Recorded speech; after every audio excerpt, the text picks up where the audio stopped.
many shades of gray. It's not clear to me how changes are communicated across the various individuals and stakeholders, so that there's an understanding of why changes are being made.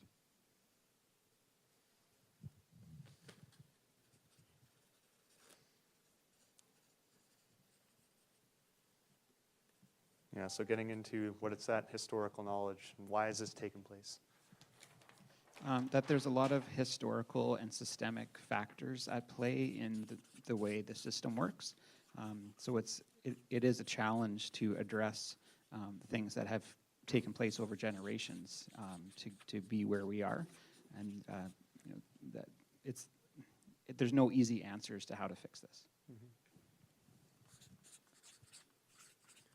Yeah, on that front, one of the questions, you know, that always comes to mind when you're dealing with complexity, you're dealing with systems, is you're often not striving for perfection. What you're striving for is progress.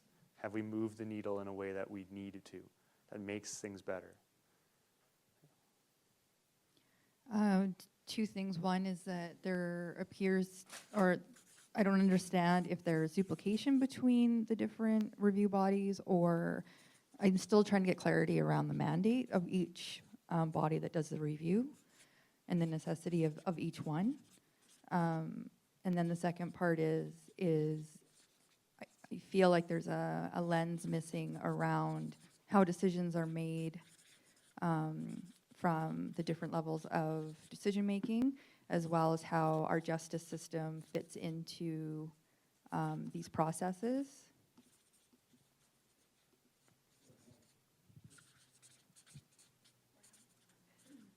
Okay, so I'm going to use that as a bit of a transition, but I just want to get kind of a final tally on things that we've learned, because that kind of leads us naturally into our next question.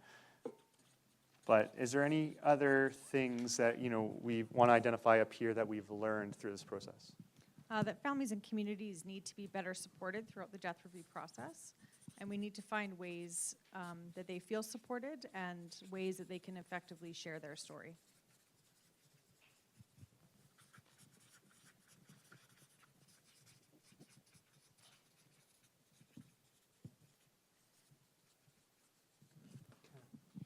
I just wanted to supplement Nicole's comment that at every step of the process, it's important that every review remembers that this is a child. It's not a statistic. It's not a number. It's a child with family, people who love and miss that individual.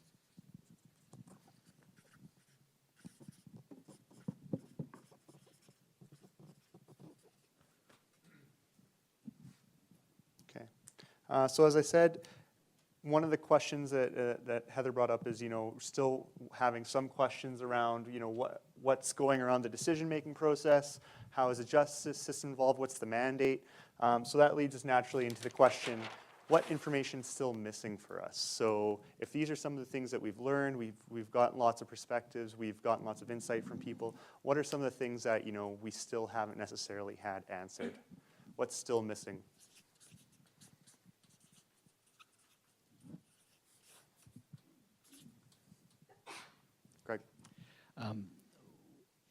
Information on whether the culture or leadership prevents implementation of recommendations made by the various review bodies. If there are those changes that are necessary, and if so, what form should that take?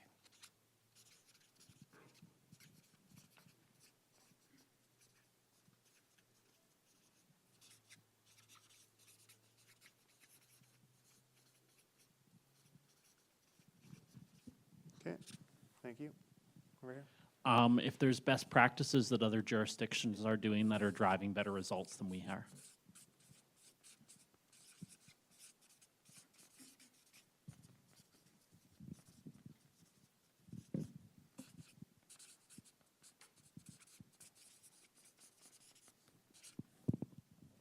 Further distinction between fatalities that are related to maltreatment concerns compared to those that are related to public health issues or medical issues or accidental reasons for children dying. And I think it would benefit us in kind of being able to distinguish between those in the month coming up. Mhm.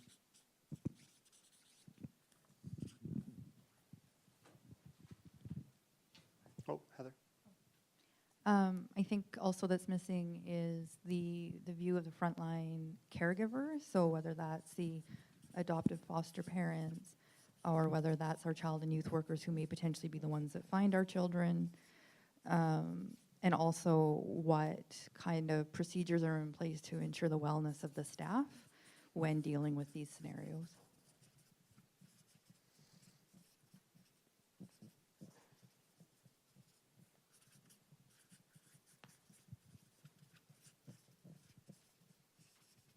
Okay. I think hearing from the delegated First Nations authority or agent or DFNA, whatever the acronym is, hearing information from them and what any perspective they can share with us.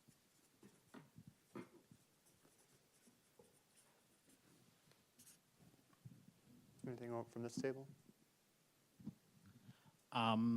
Just trying to find the wording appropriately. How near misses align with actual deaths in care?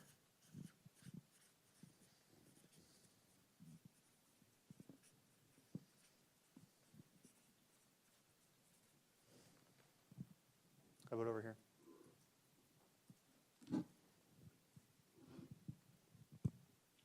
I think the other thing I'd be interested in is learning more about how the value orientations of child welfare or child intervention has an impact upon child fatalities. So distinguishing between a paramount concern on child safety versus family togetherness or community support versus child well-being, because each orientation has an impact on how practice gets rolled out in an office. So how the value orientation and how it impacts the overall process for a child.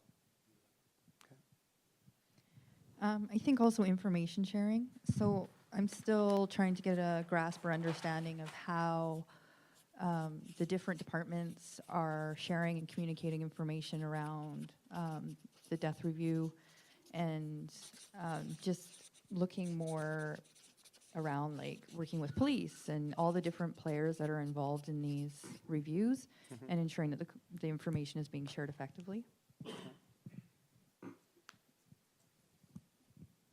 Something we were talking about at lunch is not just looking at other jurisdictions focused on the death review process, but different industries and the way different industries approach error reporting or near miss reporting and risk reporting. And so if there's, and the example that I was bringing up is the airline industry and how they've learned from previous mistakes. So trying to look at not just human services, but other types of industries that are high risk and have a reporting mechanism to improve the process. And also looking at the formal reporting between provinces and territories and how that adds to or complicates child fatalities with respect to children at risk from a province coming to a different province and not actually having a formal paper trail that comes with them.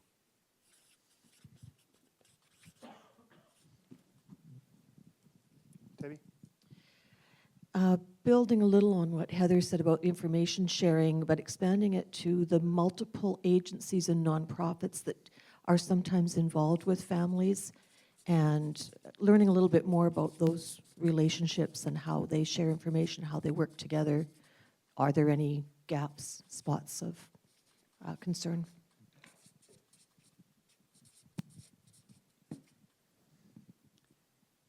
We heard people say that it's more important to find out why people made decisions as opposed to what decision was made. And I don't believe I've heard anything around the why, like the best practices in getting to why decisions are made the way that they are.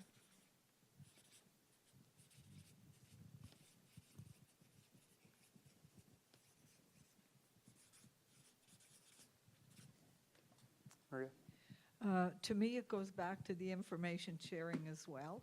And I think what I'm looking for is kind of a one-stop shop where everybody has the same information, because from what I've heard, I don't feel like everybody has the same information.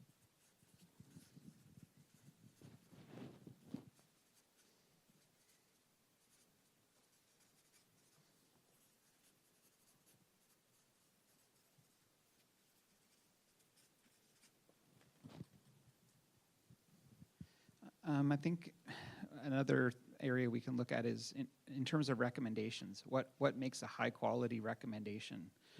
You know, we've been told that there's hundreds of recommendations that are out there, and you know, discovering what makes a recommendation effective, and it gets at the root of solving these problems.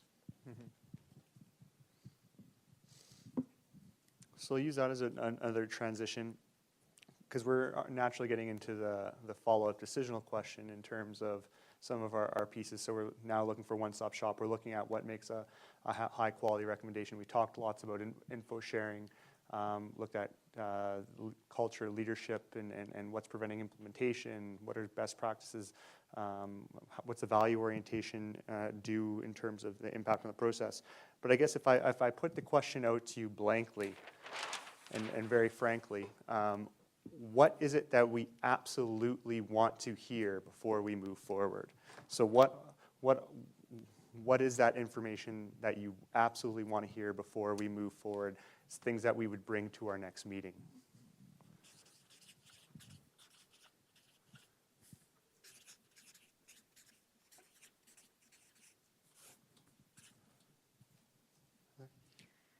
I think we want to hear that frontline experience around, again, going back to what Patty was saying around how are these decisions made, so that we can hear the frontline experience as when these things happen, what it feels like, what it looks like, all of that kind of stuff.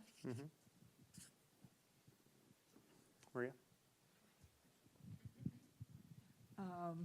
What I want to hear is a recommendation that is achievable, it's measurable, and in fact, it is going to make a difference.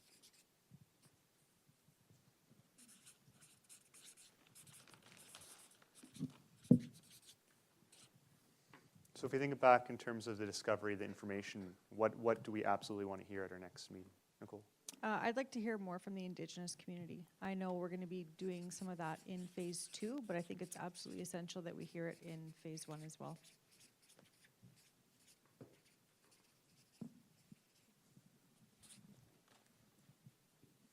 Debbie?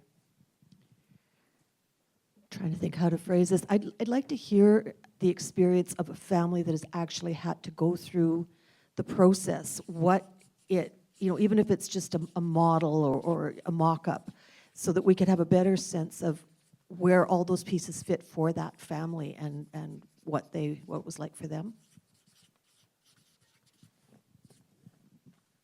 That was mine, but I would hope that it would be in camera.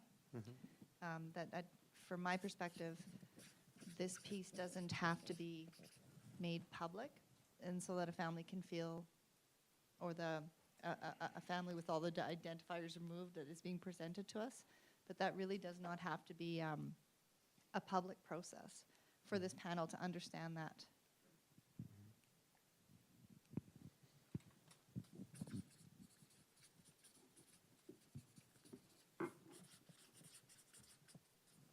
All right. Anything else I need to put up on this list? Something we absolutely need to hear before we move forward? Heather? Well, in regards to the review, or to the death review, I would like to know if the submissions that we've received from the public have any feedback into this process. Some of it may feed into phase 2, but we have been receiving submissions, so I think a summary of those submissions, or however we're going to do that, so that we can review that prior to looking at recommendations.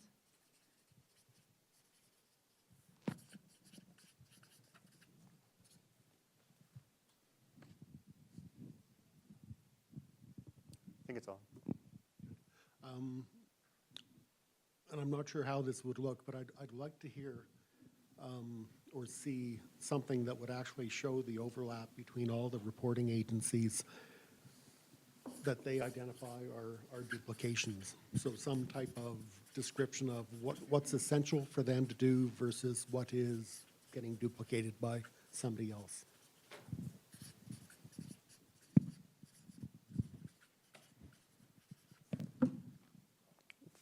For you, and I'm just drilling down deeper on this question now, and it may already be up here, and if it's up here, that's fantastic. But what is absolutely critical? What is, from your perspective, what is that absolutely critical thing you can't move forward without it?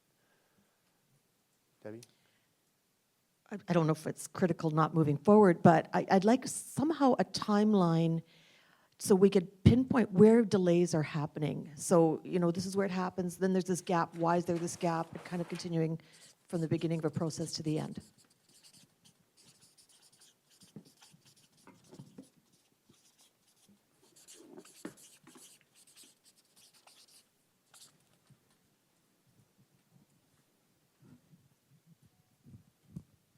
I think also, what is the right amount of transparency to have so that the public is assured that the process is robust, but also that the family has the privacy that they deserve? So it's about balancing the transparency versus the public nature and the need for some privacy around this.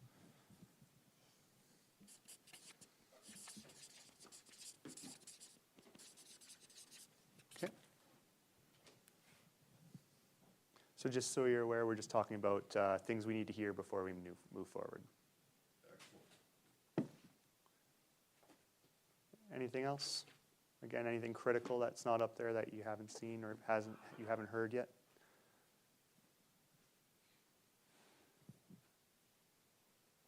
Okay, so if we do a quick review just in terms of, again, linking it back to that discovery process.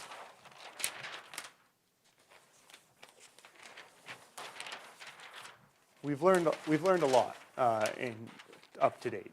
We've talked about that there are a number of different bodies involved. There's many different bodies that have come into place because of various gaps that have been identified over the years. Each reviewing body uses similar information. Families and communities often get repeated requests for information. We're usually focusing on reviews as a paper exercise and not necessarily focus on the families. Review processes take too long. There's no consistent oversight on or follow-up from recommendations. Improvement of the system is always at the heart of the reviews when they do take place. We need to develop further meaningful involvement from key stakeholders. There's many shades of gray within this overall process, and we're not really clear on why some changes have been made, so thinking about that historical knowledge. We also mentioned, in terms of things that we've learned, there's lots of historical and systemic factors in play.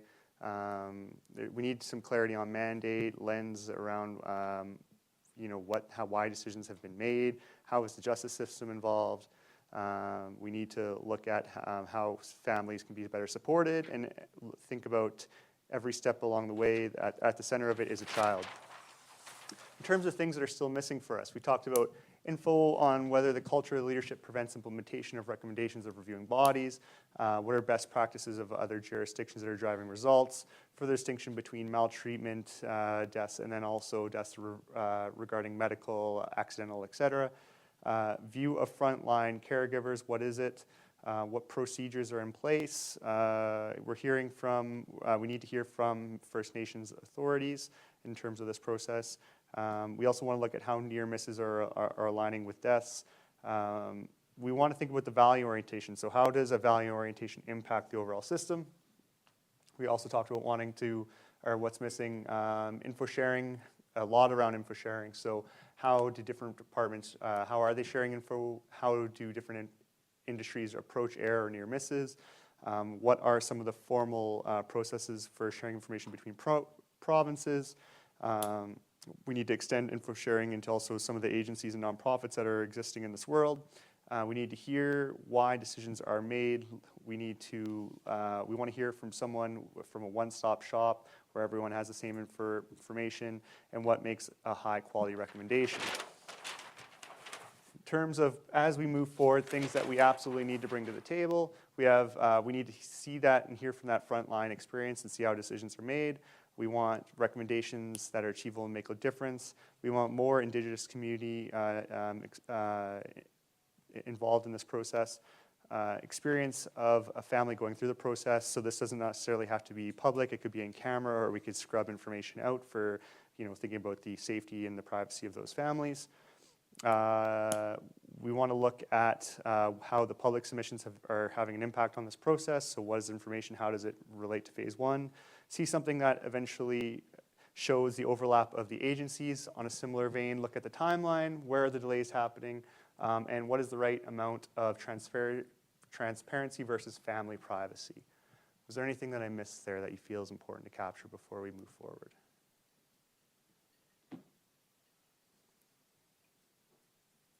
Okay, so again, this is our foray into that discovery experience, looking at all that information and perspective we have captured to date.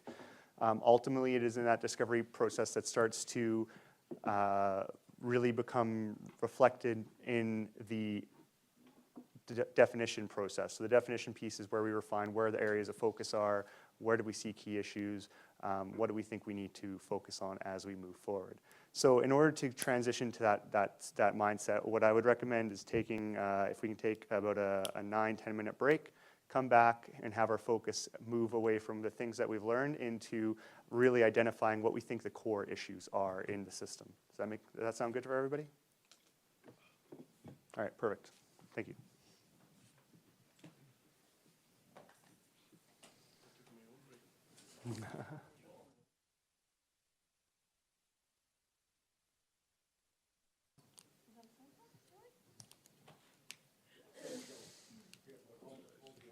So I'll bring us back together,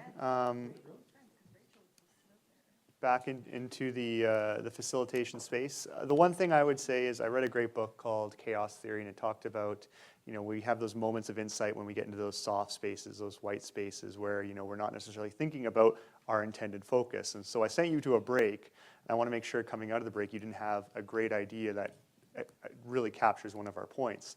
So before we move forward, just want to make sure we give the opportunity to capture any of those pieces. So is there anything else that we feel is still missing that we need to hear before we move forward?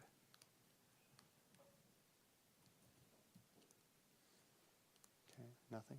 How about for our two gentlemen over here? And Jason, you missed most of the conversation. So did you have anything you wanted to add to it? Well, I don't know if it's appropriate. I'm not sure what the next step is. I don't know what your next steps are. Okay.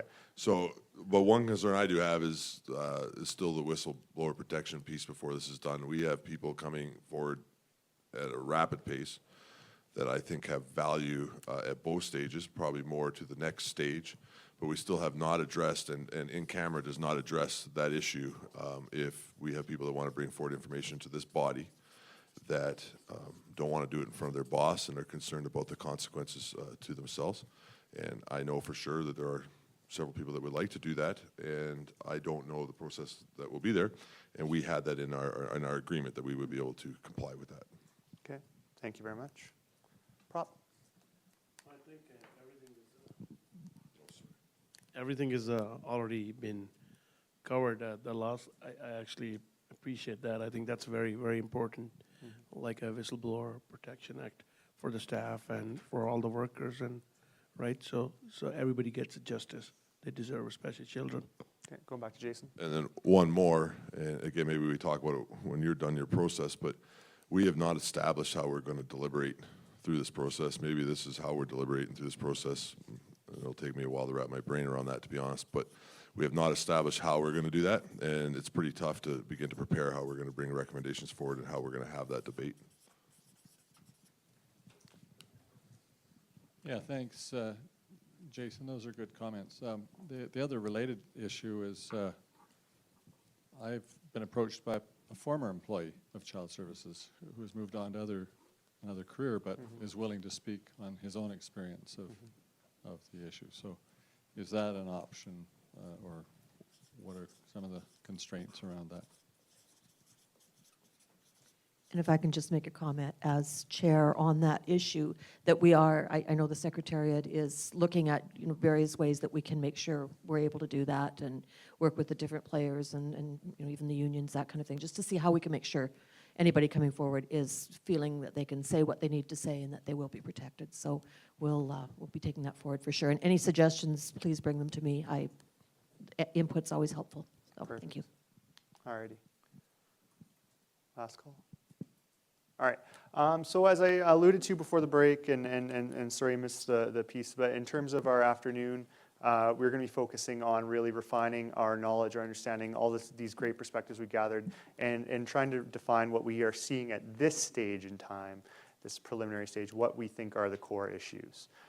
So what do we think are the core issues that are currently surrounding the current status of the child death review system? So if we just started out with, again, a conversation going through in that popcorn style, what we are identifying as individuals around the table as core issues in the child death review system, we'll maybe get started with a list that we can populate. So would anybody like to start with something they have identified or they see as a current core issue within the child death review system? Jason? I don't think we really have a multidisciplinary process, or, well, we probably do have a multidisciplinary process, but I think it's broken and not communicating amongst the multidisciplines for sure. Okay. Like how to measure outcomes rather than like processes or activities, changing the attitude of the workers, the staff,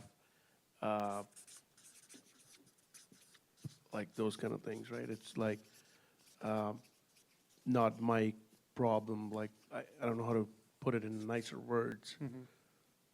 But it's just like the system is messed up. It has been like this. I can't change it. Like that attitude,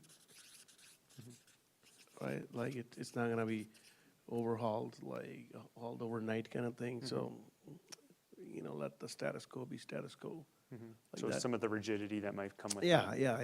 Yeah, I absolutely. think that, in my humble opinion, I think those are. I'm not saying everybody's bad, but like there could be chances. Like. Debbie? I just want to build a little bit on what Jason said about the multidisciplinary process. Through this, I was thinking about when we practiced and we did the walk-in mental health clinic up in my area. And it was really effective because we had players from just so many different areas that would look at it from a different perspective. And I know others have commented on how the practice philosophy and the practice principles that you bring to that, it's going to depend on how you approach it. So in our current process, what would it look like? I guess that's what I'm getting at. What would it look like if we had a process that was truly multidisciplinary as opposed to the medical examiner philosophy and then the department philosophy? How could we build something that could bring all those different viewpoints and lenses to be more efficient?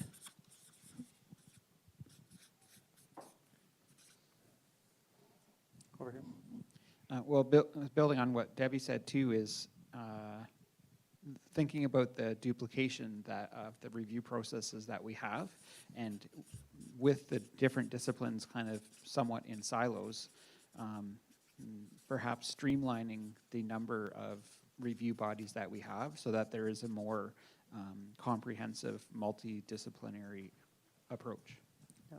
We'll go to Greg, then to Maria. And as we're doing that, how do we speed up the reviews? Give them a hard deadline of 364 days, a year less a day. But in all sincerity, I think, really have some focus on, because it seems when things are dragging on 4 years plus, that's too long. Maria? I'm going to go back to what I had said previously about recommendations that are achievable, that they're measurable. I want to see recommendations that really have some quality in them. And I want to see a clarity of the mandate that goes to any review body. Again, it looks at the duplication of services. And I know people have different perspectives, but I want to see some real clarity in what's going to happen in any review process. And I want to see it coming out at the end with something that you can do something with that's actually going to make a change. Patty? Okay, so I would like to see a recommendation that demonstrates a clear understanding of grieving, family grieving of the loss of a child, and that includes support services that are meaningful in that grieving process throughout the duration of the review.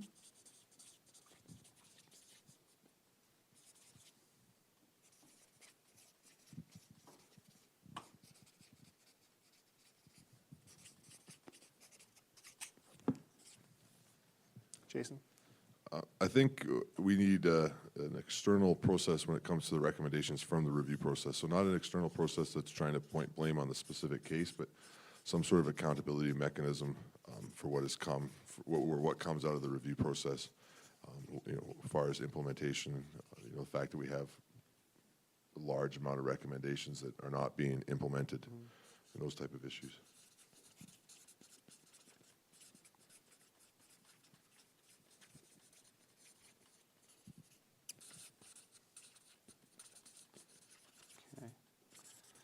So just a reminder, in terms of the conversation, we're trying to identify what, we see as issues that are within the current child death review system.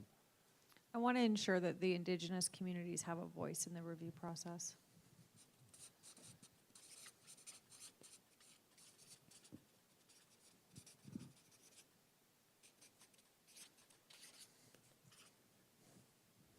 I would like to see a process where there, with regards to the publication ban, that a family does not have to go to court to have that ban. That the process takes into consideration the grief of a family, and if they want that, the process just has to be more sympathetic to their experience.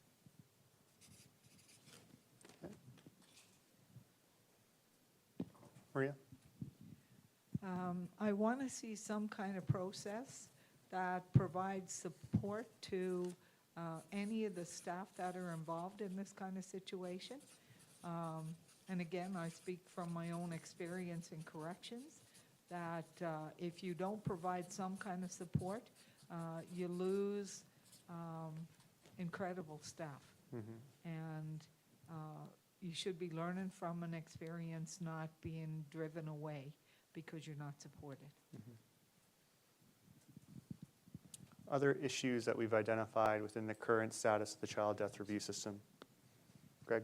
Yeah, to pick up on what Maria was saying, I think that we do have to ensure the front lines have a voice and feel able to speak freely in the review process without fear of retribution.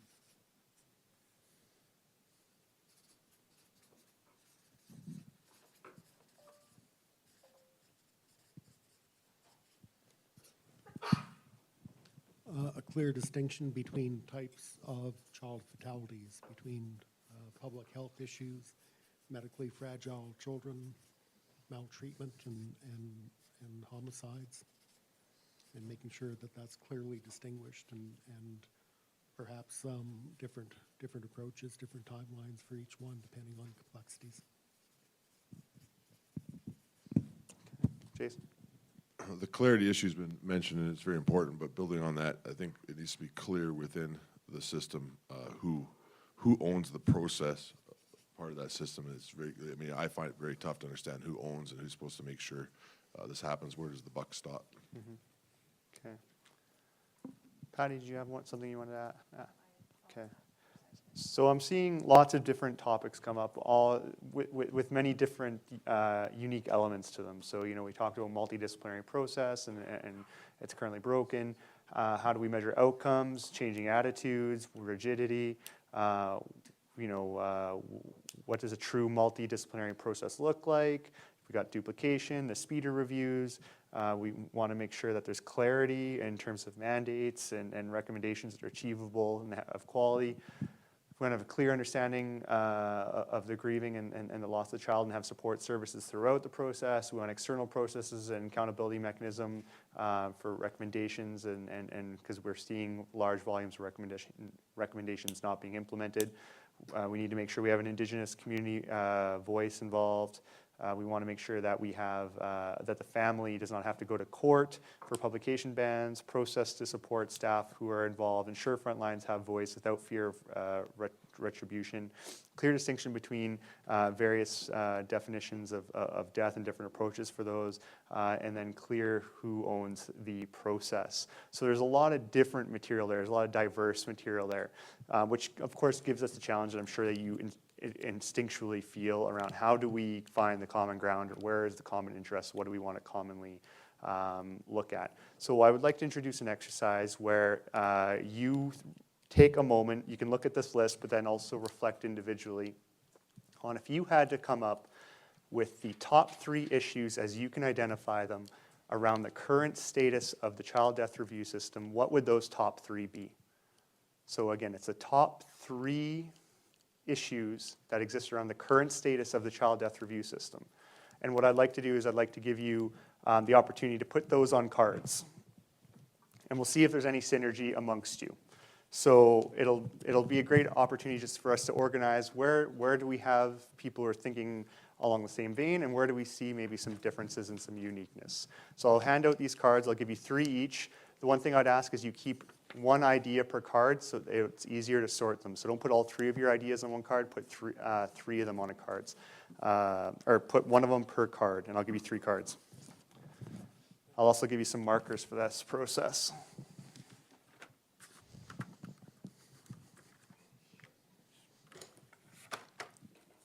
Do they have to be those? It or- doesn't have to be those, it's just, what I think I see in that list is a lot of diversity.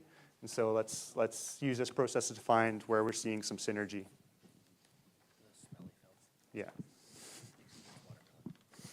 There's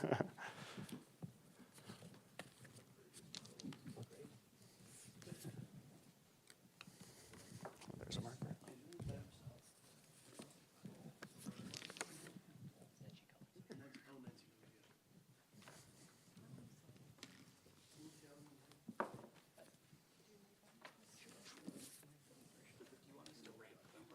No, just put top 3 from your perspective. They do not have to be ranked, but you should come up with 3 ideas as in terms of where you see the top issues being in the current status of the child death review system. That's why we bring them out. That's why we bring out the smelly markers.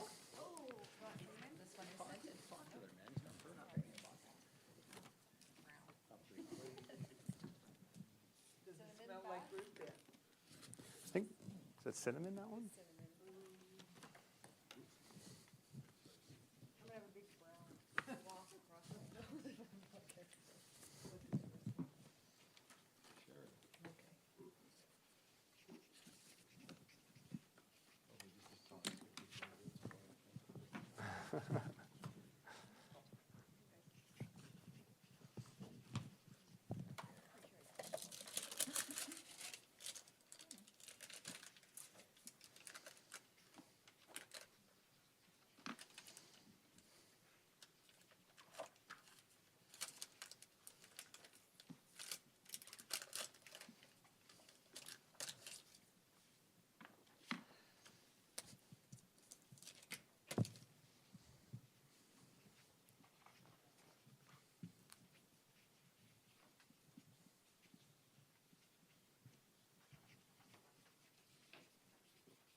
If I can add a new guiding principle, there's no such thing as this misspelt word, primarily because I'm doing most of the spelling.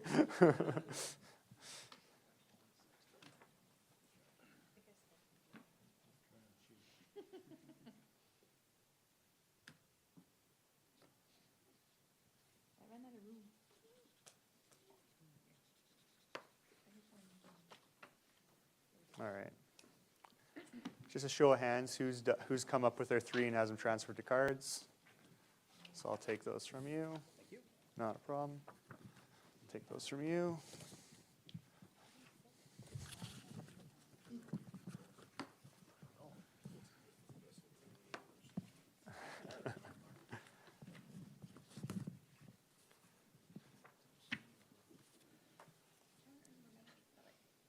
Glad this is not TV. Getting high on smelly fellas. Purple on my nose. LA colleagues hit me with an intervention.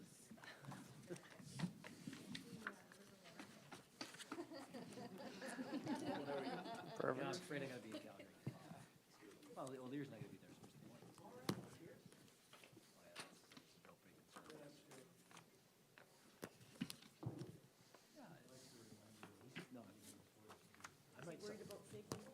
I might sign up for Kelly Leach just because I want to see how that one ends. So I've got an extra card, can we do 4? Yeah, let's break the rules. I know absolutely no insight whatsoever. Just being I am. political nerd. I shouldn't say I am. Like,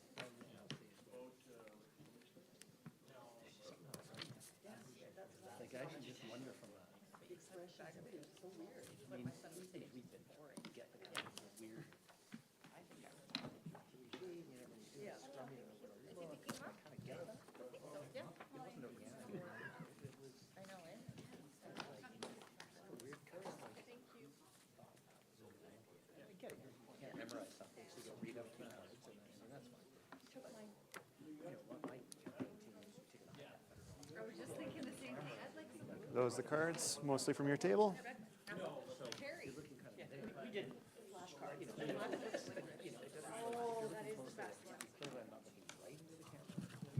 All right, whose ideas don't I have?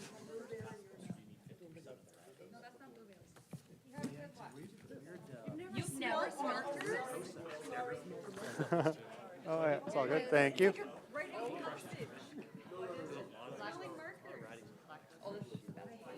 All right, so for this next part of the process, we're going to do what we loosely call an affinity process. So we want to look at where do we have similarity between ideas. So what we want to do is we want to group which ideas are the same idea or are similar. So they may have the same root, they may exist on the same vein, but basically are they similar? So what I'm going to ask for is, we're going to do this in 2-minute stints. I'm going to ask for 4 volunteers to come up here for 2 minutes, start sorting. Then I'm going to ask for 4 more volunteers for 2 minutes to start sorting, and then 4 more volunteers to come up here and start sorting. So who would like to be the first 4 volunteers to come and start sorting in terms of our affinity process? David, are you number 1? All right, Heather? All right, we got 4. So basically, read the cards and start sorting through what you see. I'll be here for your support. Oh, I thought you were asking if I was here to help you. He's got all the sticky stuff, so I guess my theory was kind of broken. Just start grouping them, which ones you see as similar. So if it doesn't fit with something else, don't force it.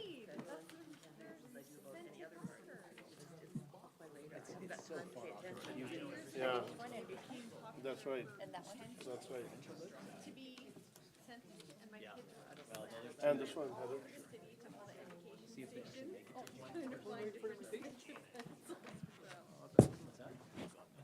Oh, thank you. Diver.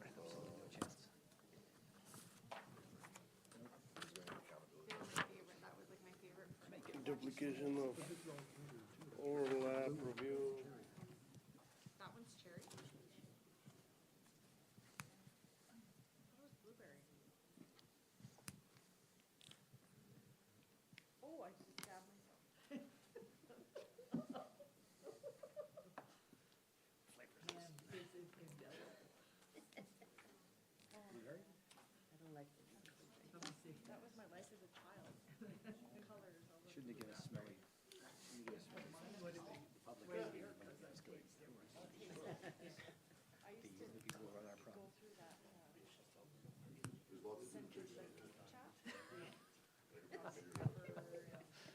The kids in the hall, girl drink drunk. You seen that?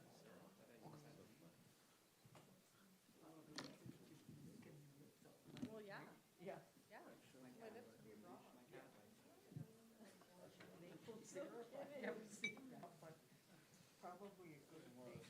Yep, absolutely. One more. There we go. Get that on there. All right, I'm going to ask for 4 new volunteers to come up. Thank you for our first 4. You made great progress. It was a good try. No, it was a good try.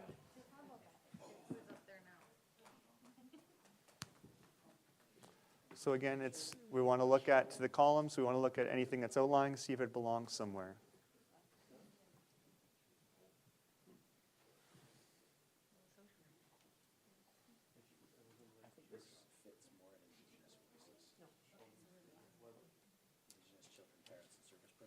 Okay, put her over there.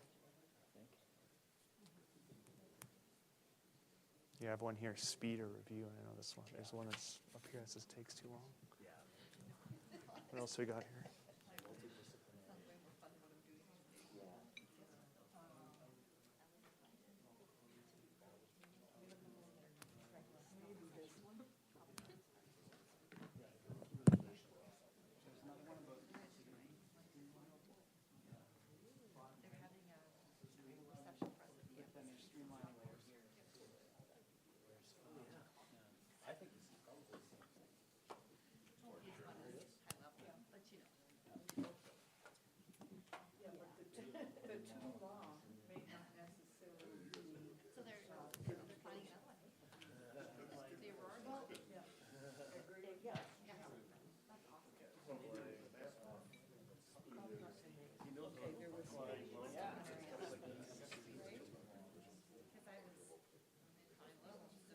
So is this all one group here?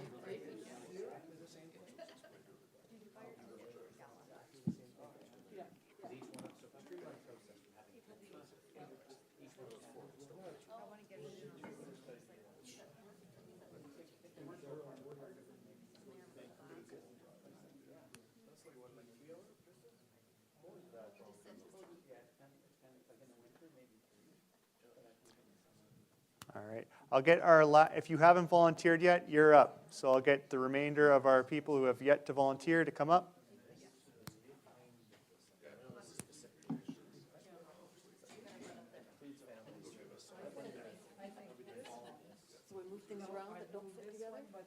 So yeah, so a lot of this is sorted, so your big job now. So You get the last word. your main job now is to look through and see if there's anything that doesn't make sense in terms of the grouping it's in. So is this kind of on its own? Right now it is.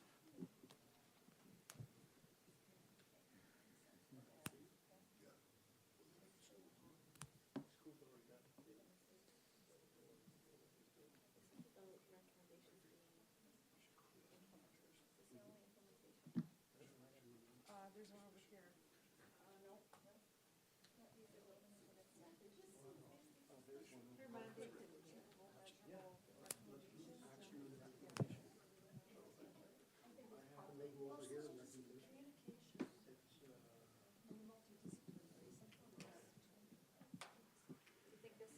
They're like connected, but maybe not totally the same.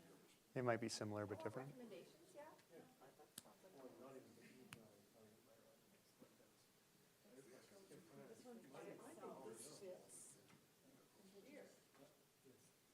Are they gonna keep Greenway the way it is, basically?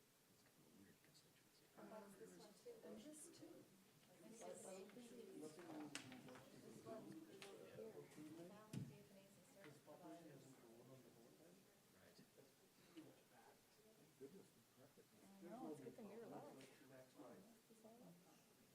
Is there anything else you're seeing? That's why we don't take an hour. You're never gonna ask us up again. No. I'm really interested, because if you look at Elbow, it's got this kind of weird chunk We call it the Angry Mermaid, because there's a little thing in the top where the talisman center is, or the reptile center.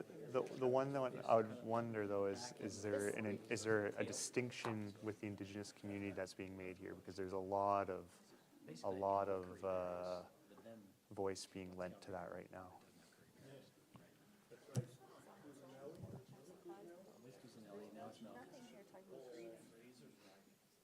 It's hard to lump this into its own.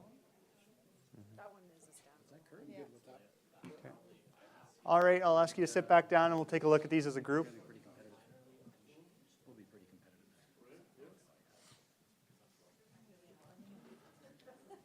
So if I can grab your attention, we'll call this the wall. So if I can get your attention over at the wall.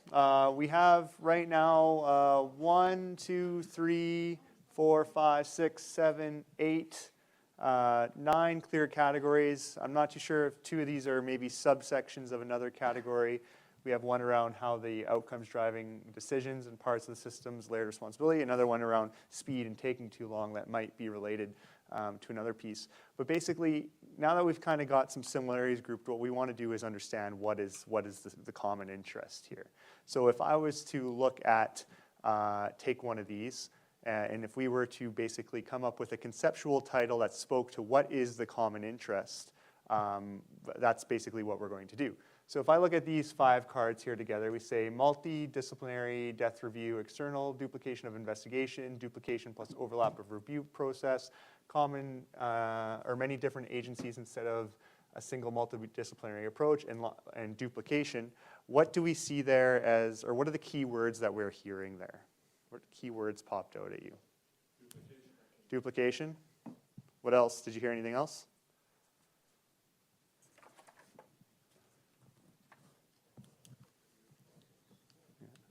So then if we were to look at this, what do we think the common interest is in terms of where we're seeing an issue?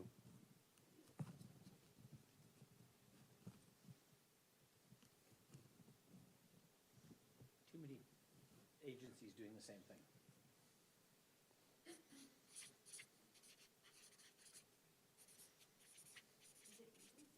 Or review, sorry, yeah, processes within. Too many review processes doing the same thing?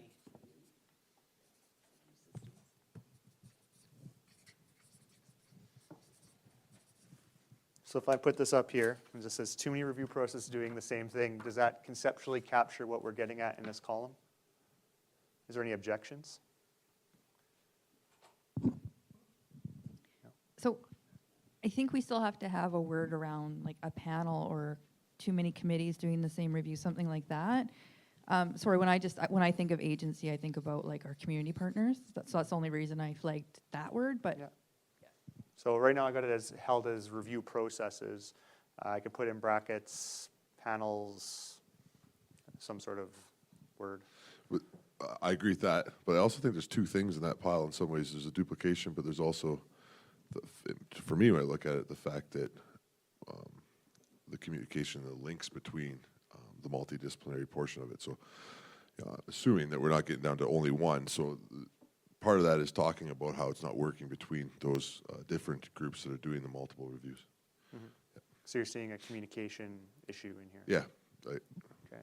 or a link issue between them anyway.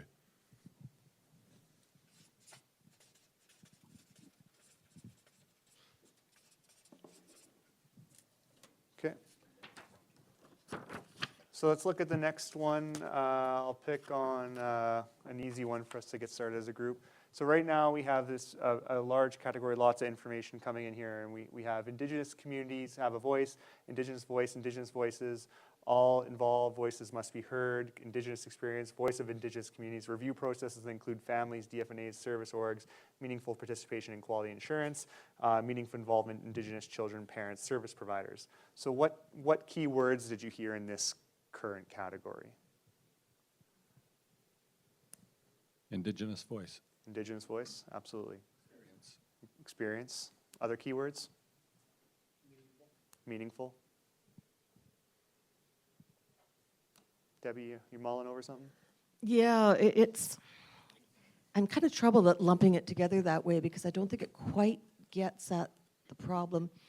The Indigenous voices, it's partly because they're overrepresented and they tend to be the ones who are experiencing the trauma of it, but their voices need to be heard at every step of the way, like all through that whole, everywhere that we're looking, not just kind of in that one part. And I think that's what I'm struggling with. So if we frame it as an issue in terms of what is the issue that we're trying to get at when we say Indigenous voice, is it that we're looking to hear that voice throughout and we're currently not? I think that's part of it. Uh-huh. But there's also a separation in there as to hearing from the families, regardless of origin, who are experiencing it, who are at kind of that bottom level, who primarily are Indigenous, but also having the Indigenous voice throughout everything. Okay. Others, yeah. Well, I think what maybe a way to say that would be inclusive of the diversity of voices that are in the system, like inclusivity of diversity. Heather? Sorry, Cam. I think it waters it down. I agree we need to be aware of multiculturalism, but I think the Indigenous voice is underrepresented across all of the GOA. And so in this context, I would say that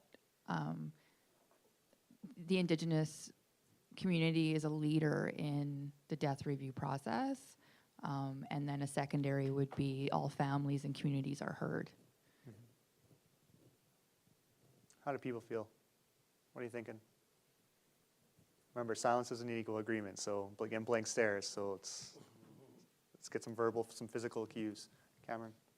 And I agree with Heather. Like, you know, I didn't mean to water down the Indigenous voices. I guess what I meant to say is reflective of those who are involved in the system should have an equal say with respect to their involvement with the system.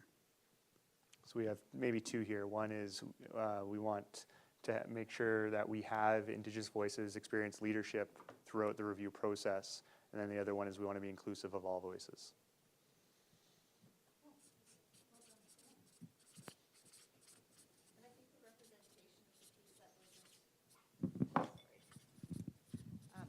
Because I'm aware too that new Canadians might come from cultures that are very different. It's important to have people on the review panels that understand the culture and the circumstances of the families who are going through this review or the children who passed.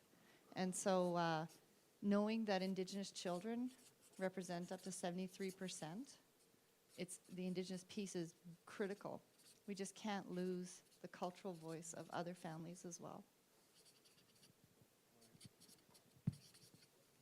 Okay. So right now I have, the Indigenous voice experience, leadership need to be throughout the process, and then the other side of this column is we need to be inclusive of all the system's voices or voices in the system. Does that capture it? I'm talking specifically about the culture of the family that is involved in the review. So if that family is Filipino, that there is Filipino expertise. If that family is Somali, it's Somali expertise. If that family is Cree, it's Cree expertise, not Blackfoot. If it's Blackfoot, it is not Métis. We get the expertise that is specific to that culture. Mm-hmm. Okay. So I just put in brackets, we require the voices, requires the cultural expertise. Okay. But if we pick Could I up go over- back? Could I go back just one step back to the previous one? We talked about the multidisciplinary. Number one theme. Mhm. But the other point that was made there was external. I guess what I was trying to convey there is that there needs to be an internal process in the Child and Family Services, but there also needs to be an external process. So Okay. I'm also distinguishing between an internal and an external process, that both are valid, both are contributing Okay. something. We'll pull characteristics out of each column once we kind of got it titled. Make sure that we don't lose anything. Over here, we got accountability, clear accountability for implementation, action on recommendations, measurable outcomes, picking up trends, clear mandate with achievable, measurable recommendations. What keywords are we hearing? Recommendations, what, accountability, what else? Action. Measurable. So what is the essence of the column? What is the issue that we're trying to frame?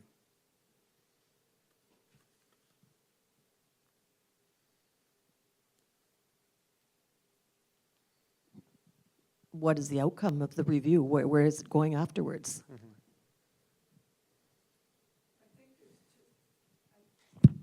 I think there's two things. One is that it starts with a clear statement about where you're going, and the end is the accountability for getting there. So we have, where is this going? We need a clear statement around where is this going, and then how are we getting there? What else do we see in that column? I think it's about accountability or line of sight into what happens with the recommendation. Because not all recommendations are created equal. There may be a reason not to implement a recommendation or not to implement it fully. That may be a valid outcome. But having line of sight into that and transparency and accountability over ownership around those recommendations, public reporting, I think that's what this is really driving. Would you also add collaboration in the creation of these recommendations so that that's how we get broad system recommendations that are essentially be better? And those are so hard to work with, but when we collaborate with the people who have to implement, maybe the language can, in that process of discussing, the language can get more specific. So the collaboration piece in the creation of recommendations. Thoughts? And that could also drive prioritization. So be better could be something that happens over 5 years, but this year we're doing this thing and we're collaborating. Right?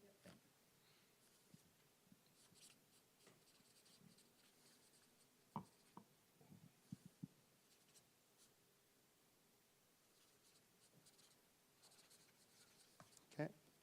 Other thoughts? So right now we got it, accountability, transparency, line of sight around recommendations, and really being collaborative around implementation. Does that hold it conceptually for you? Okay. So I'm going to give 2 of these to your tables to discuss and come up with some titles just to help move this process along. So for this table, I'm going to give you this piece around ensuring frontline workers have a voice and staff support, and then also the voice of the family, the balance between the privacy and transparency, balance between transparency and privacy versus meaningful work. So really trying to capture what is the issue that we're framing within. So that's for this table, Debbie, your table here. For the table over there, I'm going to give you overabundance of caution among system participants, multidisciplinary process, too many groups doing the same thing. And the other one I'm going to give you is poor communication across all players, clarity, ownership, collaboration of review process towards streamlining the process. So I'll just bring these over for you so you can see them. But again, I want you to come up with and really frame conceptually what you think the issue that is being framed for us amongst these cards is. So I'll give you this nice dark green one. No problem. Oh, you need to.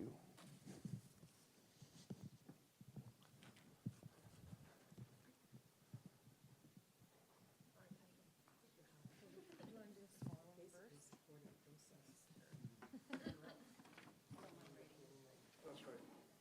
Why there's support staff from the Whistleblower Protection Act, like resources, counseling, and then support to the family, like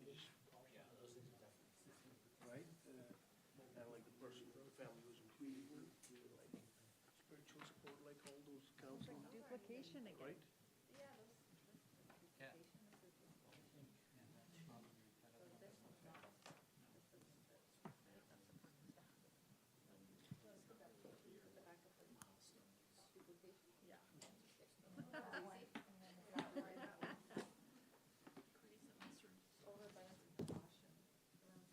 Because like when something like this happens, a child dies and they have to go through Did anyone here write it? where that works or, like for financial support, all those little things. just crazy. Just be prepared to speak to it. It means like, overabundance is like, basically, it's like the same, like layering of the same thing. Too much of caution among the system. So that, That's duplication.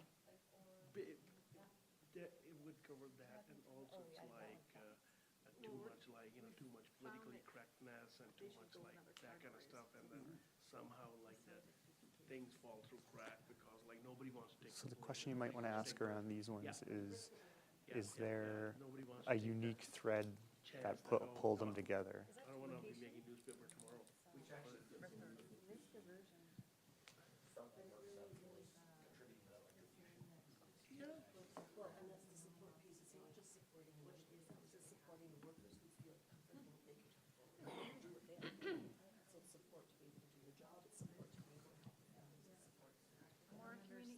mean,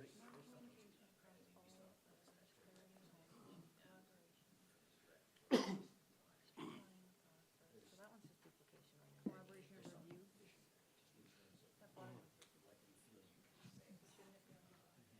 Streamlining is duplication again. So those bottom two, order duplication.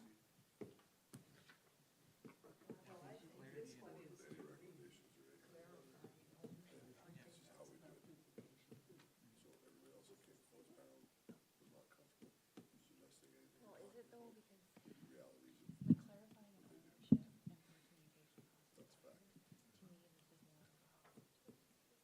So the question there is that the same thing? Staff support, staff member, caseworker Like the social determinants of health component, that I child has think died, they're not communicating and they're not owning part of their responsibilities. It tends case, to end up being. that's one thing. That's emotional support for them through that process, which is related to, but I think different than that person feeling like they can say, my caseload is too big, I had, I had to make, choose between two terrible options, and I had to pick one of them. And so So would that not go why under is it the I was in that accountability, position, clear account? given all the information and resources I had, I made the choice that I thought was best, but they were both bad options. And there was a bad outcome, and, so let's look deeper systemically as to why that was. Those are the things that should be coming out of these reviews. But if they don't feel like they can even say it, getting called a carbon, Across ministry accountability, so, or across yeah, so I don't know if that's. collaboration. Well, they clearly don't. But I'll have to find that, because if they're coming in front of a panel that's not even reviewing a specific case, they feel like that can mention how it is when they are reviewing a case that they're responsible for. so that would be from like a staff point and the family point, like maybe like a But you're also different, saying, and we're also like, saying, kind of like, in leadership, process, like, if this family's going through that, and they need to be, or like, recommendation on a different, implementation. other social program, like, kind of like, fast track their application rather than throwing them back into the same, normal, So this is the leadership in person, the like actual those death kind of review. support, that kind of support. Like I served on AISH, I served on Alberta I'm Works paraphrase what you just said. for 2 years, board member, and it's just crazy to see what people have to go through in order to even get a hearing.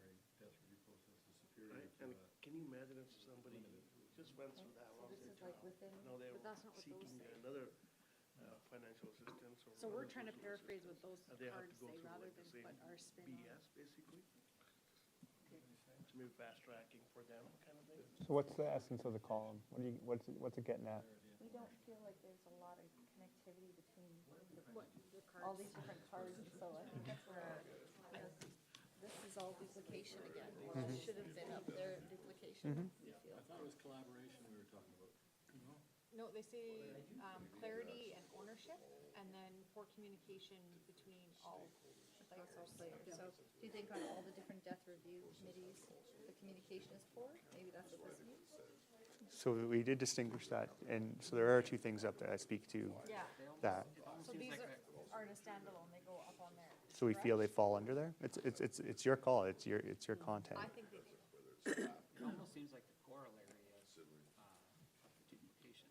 Like, to avoid the duplication, you need to have better communication. Well, and kind of the inverse of.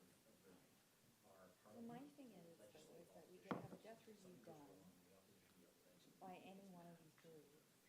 They could make recommendations that would impact a different ministry, and the feedback that's gonna come from that is that Children's Services doesn't have the mandate another ministry to do the work.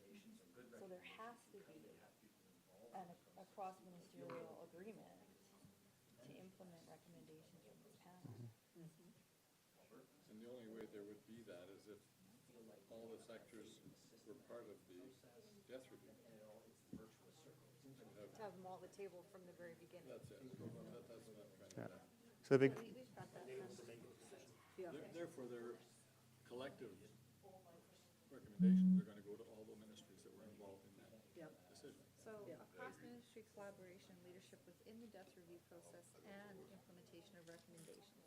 Yes. So everybody's collaborating on this From start to end. from start to end. so basically what we're framing is we need better collaboration.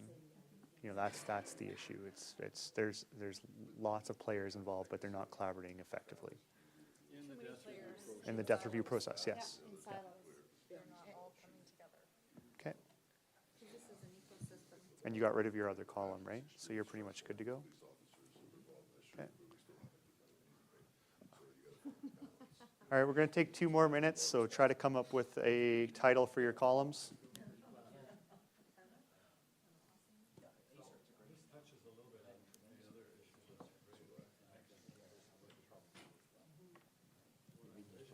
So how do we look at other systems within Alberta, in other areas? And okay, how do we replicate that basic model, right?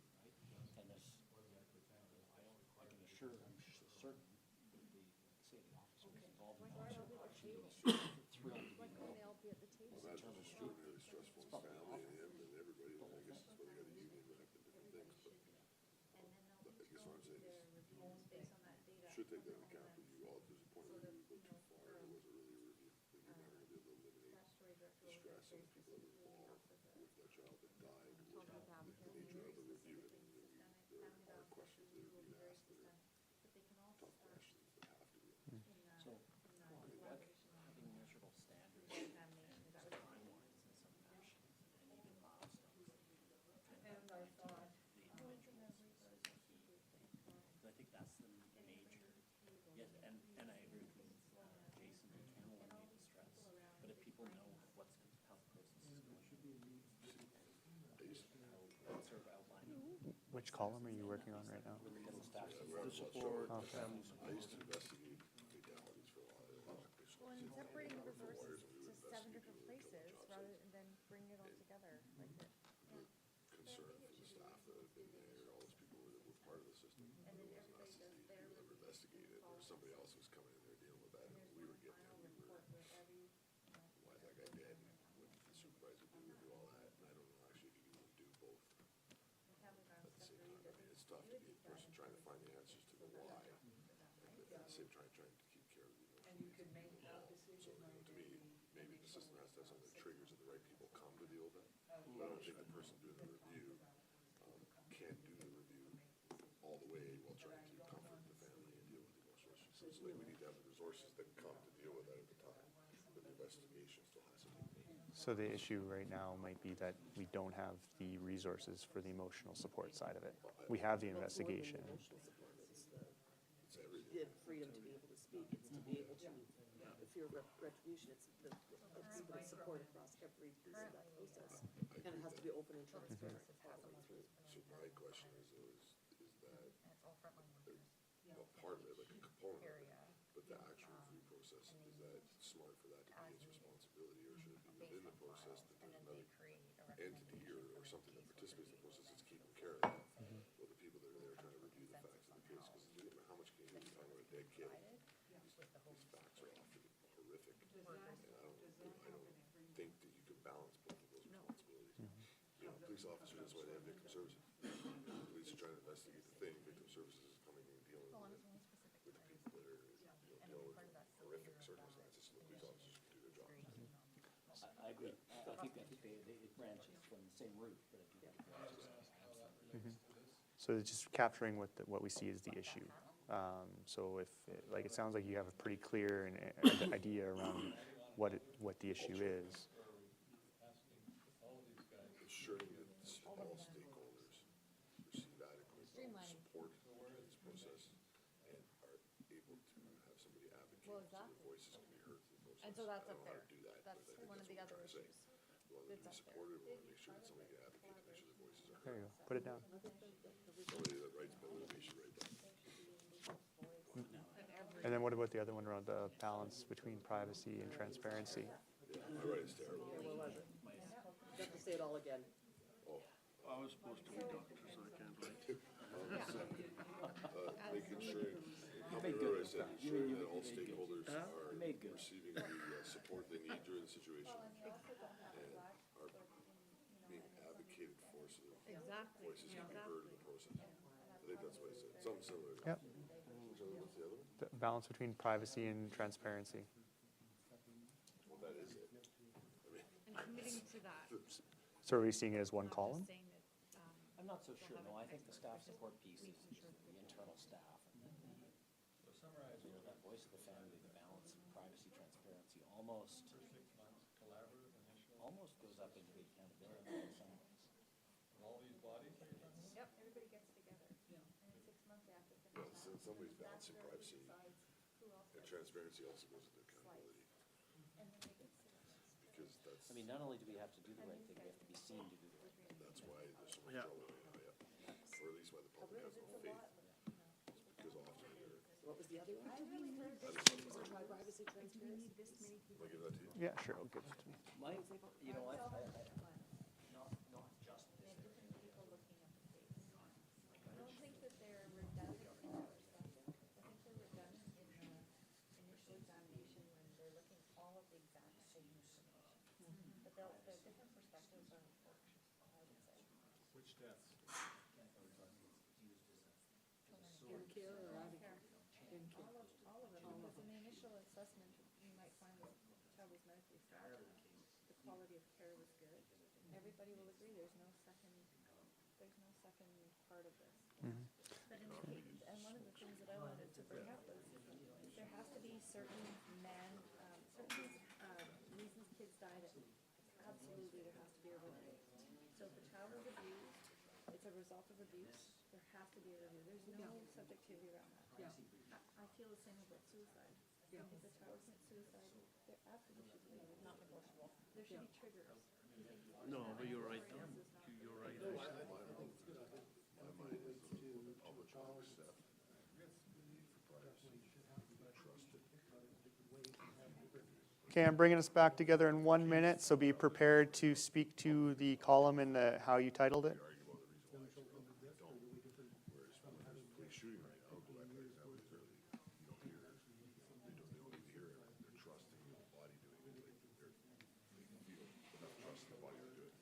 So how do you make sure that to show the public that there's some sort of external process that allows them to feel that they don't need to know everything, The advocate but the government itself can stuff as this family violence. because it doesn't matter what government it is. Exactly, it's the same kind of theory. Probably don't know the nature of them, they're not finished. It should be a super deep dive, very specifics of the case, right? So the fatality part, I'm not really clear on what fatality. It's all direct, but it's the same. Why we still need them. To me, they It's interesting. were around before any of this other stuff was around. But I don't know, I could be wrong. If those recommendations were going to come to My understanding is that fatality inquiry, the public have any skin in the game. concurs Because with I'm not the saying decision of the that board specific government on the basis took of the the names, lack I of mean, but clarity the or fact is, incomplete it's the same thing as the part of the policing itself, and nobody's ever looking at it So again. would it be fair to say if we were, or By the if opposition. really good job is done by these other Quite frankly, boards, even the there government. should never be a fatality inquiry. What would only be called if there was, So I don't have to do it, but I think it's or all the way through balance the this. privacy issues, you have to make sure that there's somebody in the public, okay, I'm fine, as long as those guys know what's going on. Yeah. But they're, it's fine, I don't need to worry about it. Inquiry is triggered. And then they're also looking at. Yeah. Yeah, that doesn't work.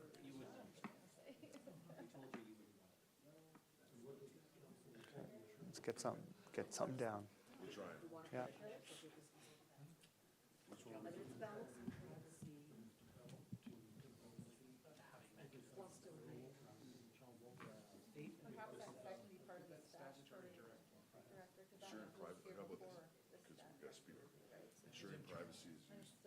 Internal, protect privacy, not to decrease accountability.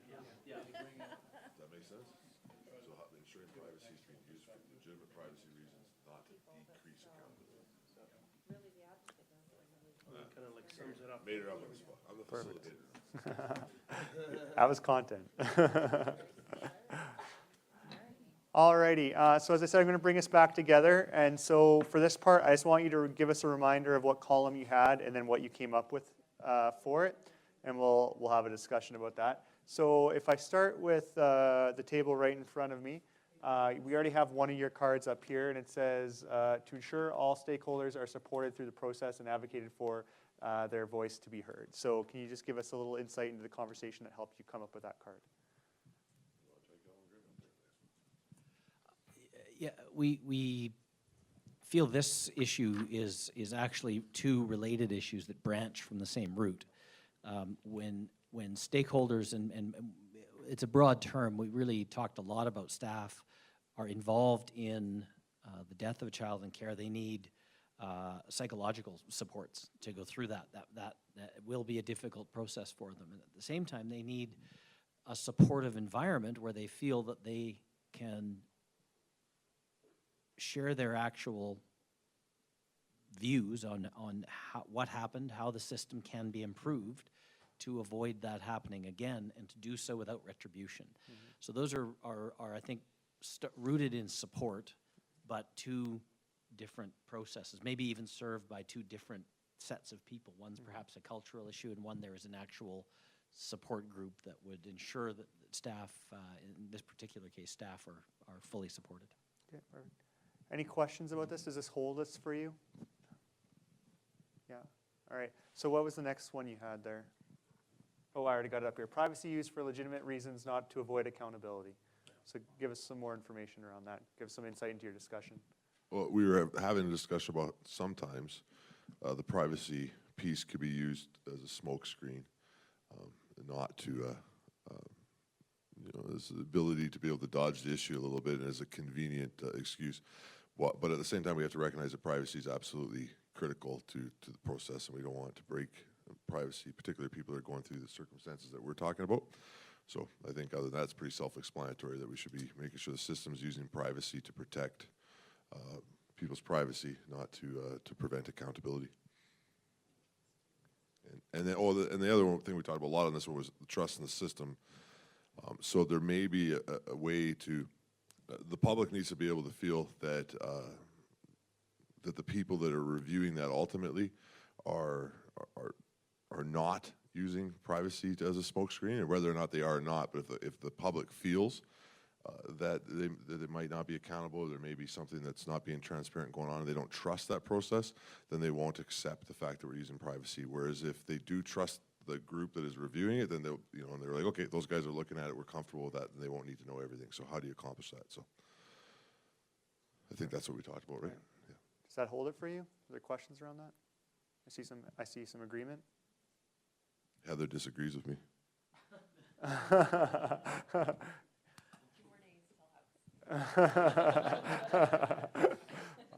Alrighty. So we're going to go to our next table. So which columns did you have again here? I'll put those back up for you. So we didn't feel like all these cards held together all that well. But what we came up with is a cross-ministry collaboration and leadership within the death review process and implementation of actions and ownership. Okay. So, and I just want to say to the experienced staff in the room, yes, we are delusional when we say, because we know that this is might be too naive, but the first 6 months after the death of a child, there would be a collaborative initial assessment and examination, at which time there would be a decision as to what other things needed to happen. And the following 6 months would be a time for each of these reviews with their specific lens to have a chance to look at the case, and on day 364, a report would be done. And we know that this might be idealistic, but this is one way it might be accomplished. So we're framing what we think maybe the solution to this one is. So it's tied together. You had a second column. What happened to it? So we felt it came under the duplication category. There was duplication around the duplication, that's what I'm hearing. Any comments, questions? How do we feel about that? Yeah? All right. So we started with a conversation where we generated a number of different potential issues, and what we really came up with is that there are between 5 and 9. So we talked about accountability, transparency that line us out around recommendations. We talked about there's too many review processes doing the same thing, and there's a communication issue in there. Ensuring all stakeholders are supported through the process, that privacy is used for legitimate reasons, not to avoid accountability, that we need Indigenous voice leadership experience throughout the process, that we need to be inclusive of all voices and requires cultural expertise, and that a cross-ministry collaboration leadership within the death review process and implementation of recommendations, so ownership in short. So that's basically where we have common ground, common interest. Now, in order to understand more about this, we really need to do what David had asked us earlier, and that's to define the characteristics. So I'd like to set up an exercise where we all get to input into what the characteristics of each issue is, but in order to do that, I need roughly 5 minutes. So if we can take 5 minutes, a 5-minute break, maybe a bio break, get some water. When you come back, I'll have an exercise for you to go through and really define what the characteristics of each issue are. Thank you.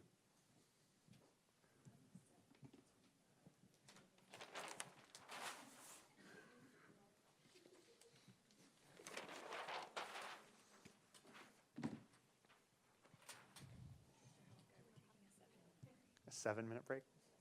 7 minutes, does that make it even? I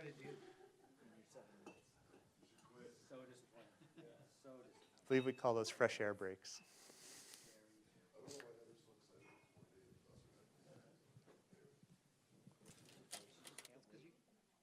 You only get to talk for 15 minutes and then we don't have to hear you.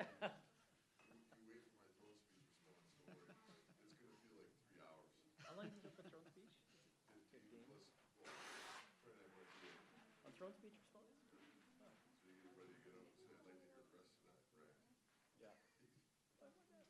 That, to me, by my reading of the standing orders, is an absolutely legitimate question. Yeah, I was really interested. Can I hear more? He needs to listen to, we've got 2/3 of our speaker team here. We can make sure we understand. He's got a silver tongue.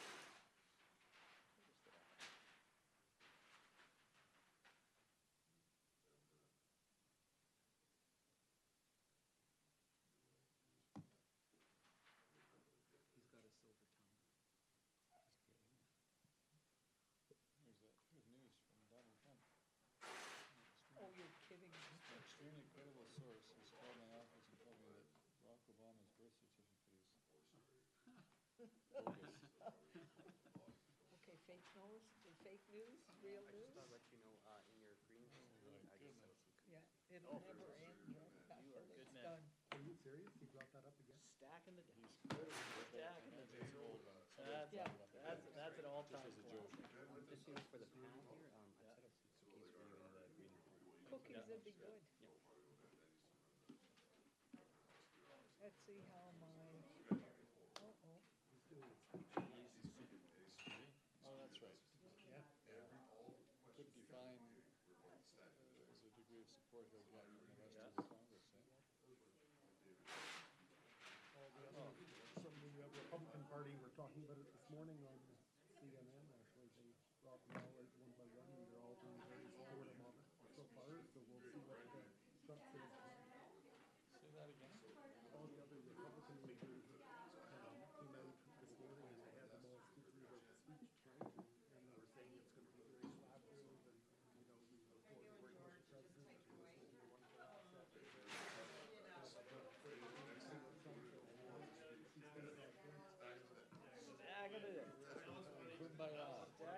You know what, as Trudeau has discovered, no one cares about electoral reform. Like, people really don't care. Like, there's about a small, tiny subset of nerds who care. It did not move the voter populace immensely.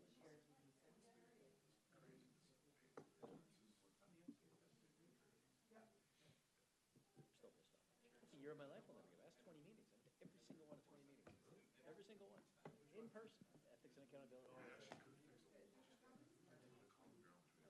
It was just, it's such, and you know, the problem is the next, look, here's their, either they think something, fine, they haven't given up that dream, or they just put it in such a freaking disaster. No matter who comes in, even a workout, you gotta cut so much, because you've got $100 billion in debt. You get $5 billion a year just to get service, right? That's just such a freaking disaster. It takes 5 years, like, you know, your first 4 years are so painful. They go, well, you see, we were better than that bunch of upsets, right? They try to win the election after 19, right? Like, that's, which is, I'm sure that we can.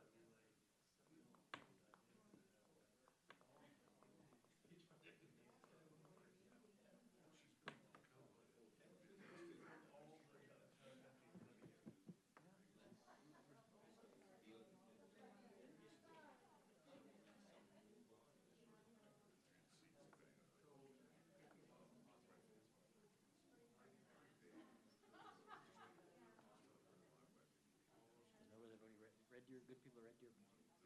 Imagine that. Maybe even one of the last bridges.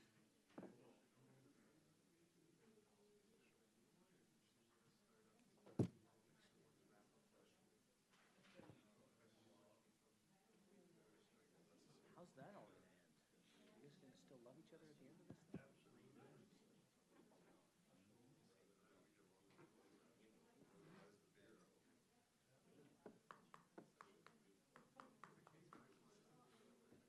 Yeah, you have to say that. Lots of tears before bedtime. Well, you guys, it's easy for you. That's easy peasy for you guys.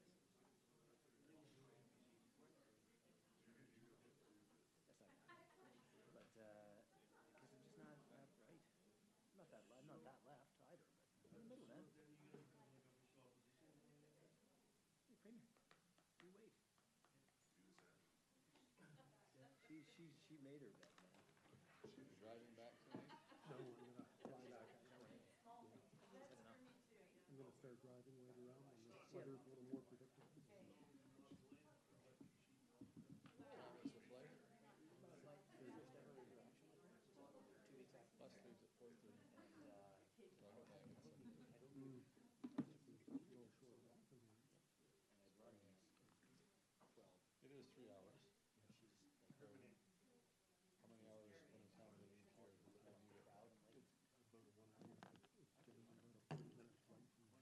a 40-minute flight from passing back and forth. So about an hour door to door. Door to door? From airport to airport. Oh, yeah. From this building to your home, how much time are you gonna spend? An hour in the cab, I imagine, and about a 30-minute drive. Business. I just find by the time you check in through, you have to go small business. small business that has 10 Extra hour. Yeah. The owner of that business. And then every time I fly, the flight is delayed, and it's unpredictable. He's a like, he's So a, that like, Helen Keller. the bus seems more predictable. It runs on time. Very tight schedule. Yeah, no question. Whereas the flights, there's a lot left up to chance. really good.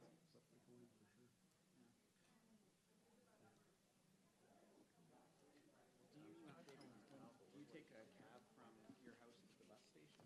I drive my car over and leave it there. Come back together in 2 minutes. Yeah. Do you have Another note from Peter. Oh, there was a block away from, you walk everywhere? why do you need a car? You need your game. John Henry? Well, I have to admit that I'm gonna miss March 30th. And it kind of I kills me thought that I'd signed this one, but I'm not gonna be here. made some change. But it happens, right?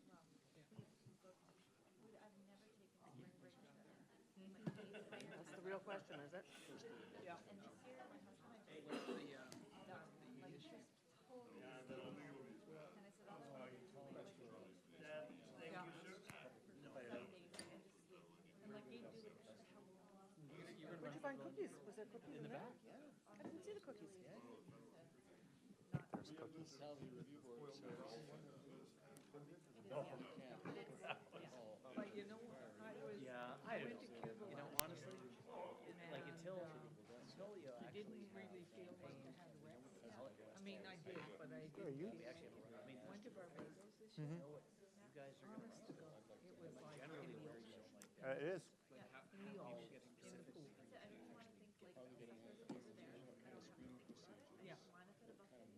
don't think it's the focus. Yeah. All right. Well, I stayed with. I'm going to bring us back together. It's okay if Nicole and Heather are running behind on this one. They can be buddies.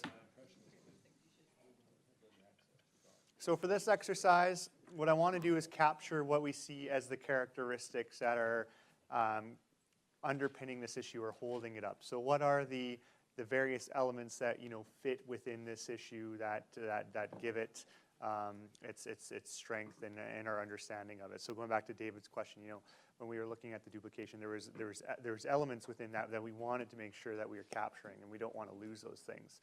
So I want to give us roughly 12 minutes to do a gallery, and that means we get 2 minutes to inform what we see as the characteristics that are under each issue each. So for this exercise, what you need to do is first you need to partner up. The second piece is you need to grab a marker. And then the third piece is you need to start at one of the 6 stations around the room. So there's a station over here, a station here, a station here, a station here, a station there, and a station there. And what will happen is I'll give you 2 minutes. You write down, point form, what you see as characteristics within that issue. You have 2 minutes to do so. And then after the 2 minutes, we'll move to, we'll go clockwise, and we'll then move to the next station and then identify what we see as the characteristics under that issue. After we do 6 rounds of that, whatever the last one you end up on, you will report back on. So basically, it's as simple as reading what characteristics we have on our sheet, making sure that we have a common understanding of what characteristics we're seeing under each issue. Does that make sense? Any questions about that? So I'll ask you to find a partner, get a marker, and start at one of the 6 stations around the room. So again, we are... Perfect. And you're defining characteristics that you see under the issue. If you have any questions, flag me down. Were you supposed to go to med school? Because I can't Yeah, I know. I can read it for you. Don't worry. I can read like hieroglyphics. Like transparency, line of sight around recommendations. And then underneath, we talked about collaboration. Yeah.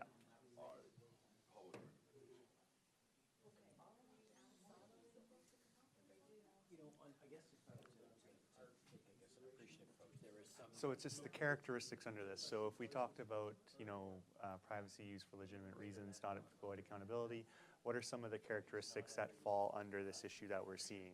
So one of it might be that there's a tension between our need for the accountability and the need for transparency. Another side of it might be,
all right, we'll move stations. So we'll move clockwise.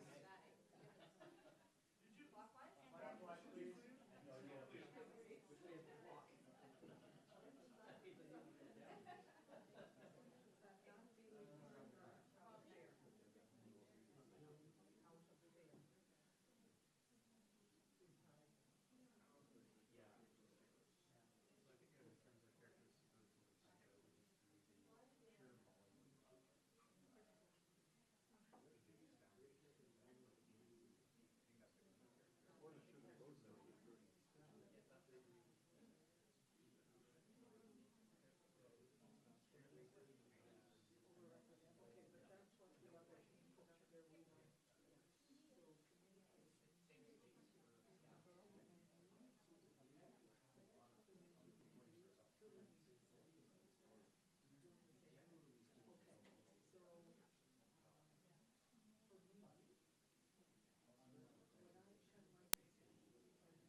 Oh, yeah, accountability, transparency, line of sight around recommendations, and then we talked about collaboration across the various members involved, or agencies involved.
All right, I'll ask you to move clockwise again.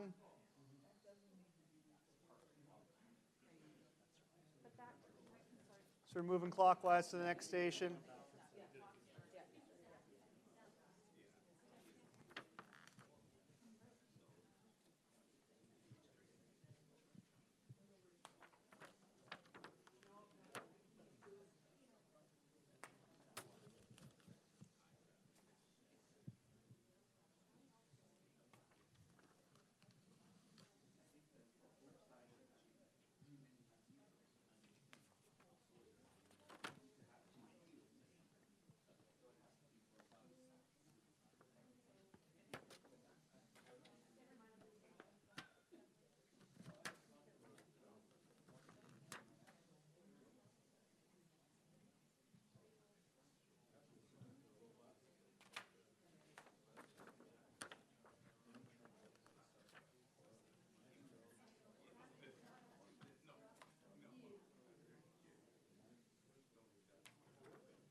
Collaboration with implementers. Yeah, my bad. So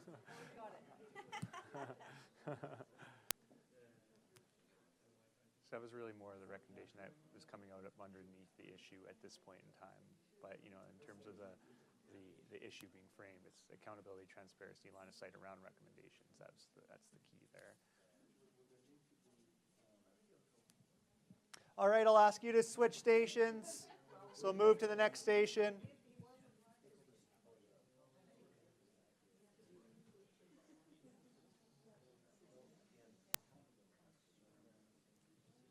Line of sight around recommendations. So that was the primary issue, and then kind of one of the things that we talked about is collaboration amongst the implementers as we move through what the recommendations are. So, yeah.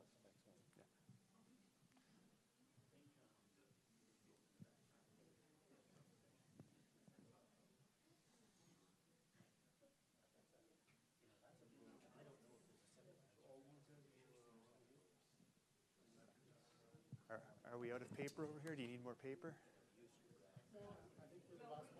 Oh, okay.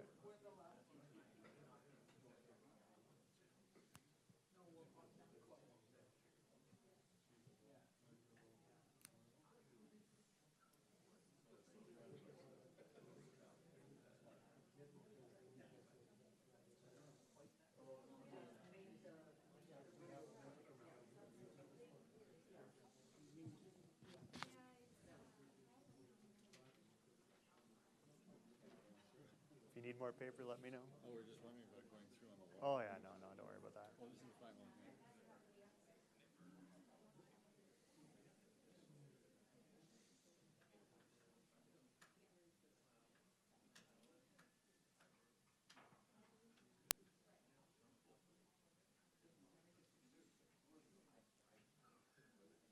All right, I'll ask you to go to your last station,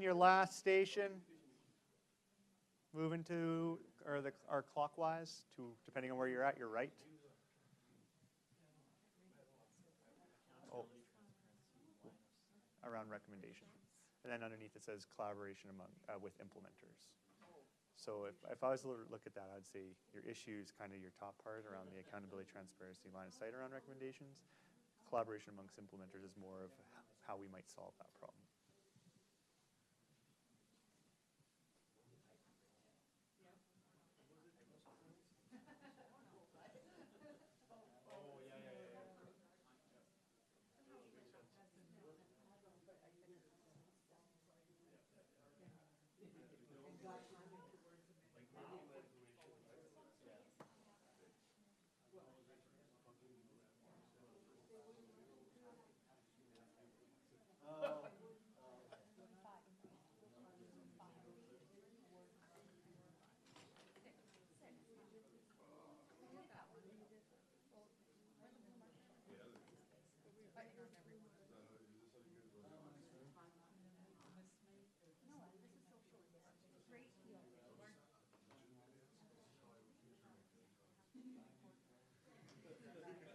Collaborative, sharing, teamwork, all of those things.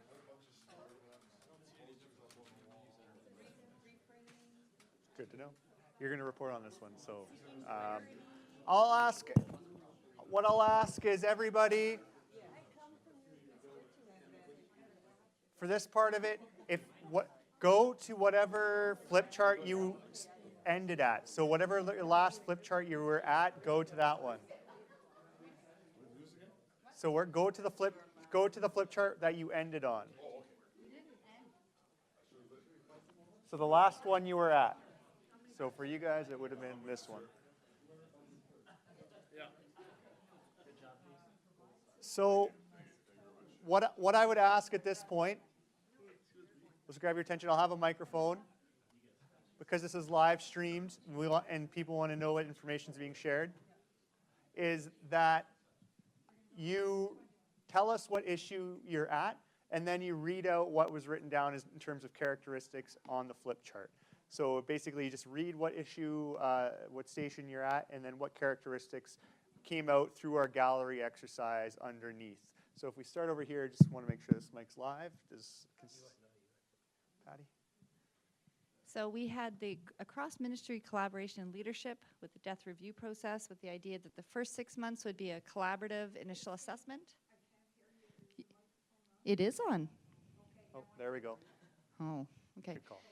So it was one about collaborative cross-ministry, and the first 6 months about a collaborative assessment examination, and the second 6 months would be all the reviews that need to happen from very particular lenses, with the view to having them done in a year. So what came up is measurable objectives, clarity and ownership, cross-functional teams, collaboration, effort, and priority.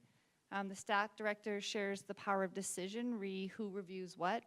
The first stage is universal with the whole group, and the second stage is individual mandates and perspectives. A shared responsibility across ministries, a whole village. I don't know what a village is, but okay. And stress the timelines of reporting, the timeliness of reporting. So we're trying to get this thing done in that first year after the death of a child. So I'm going to use that as an example of you have questions of clarification. So if someone shared the whole village piece, can you just provide what you meant by whole village?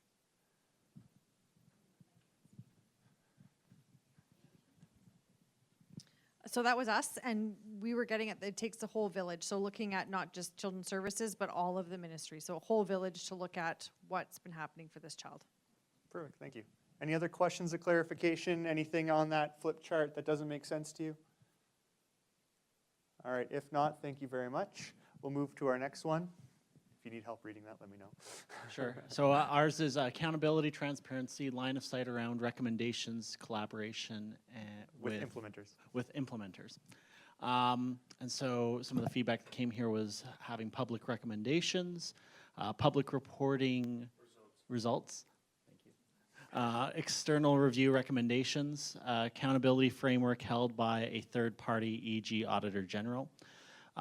Recommendations that are achievable, measurable, and reportable. Recommendations that are revisited publicly. Timelines for process development and implementation. Consistent evaluation models, specifically of recommendations, and timely follow through as well. Perfect. Any questions or clarification on anything on that flip chart? Yeah, Maria? And then we'll come to you. I just have one comment to make on recommendations that are reported publicly. We also talked about, for instance, if a recommendation was that a frontline worker was to do A, that in fact, as long as the manager verified that they did A, that may not need to be reported publicly, and it would depend on what that was. Okay, and then Prop, you have something? Yeah, I just wanted clarification on recommendations that are reportable. Like, don't we think like everything should be reportable? Like, I'm just trying to, if somebody can elaborate that for me, please. Like, what's the meaning of that? Yeah, absolutely. What's So, the intention? Maria, was that you?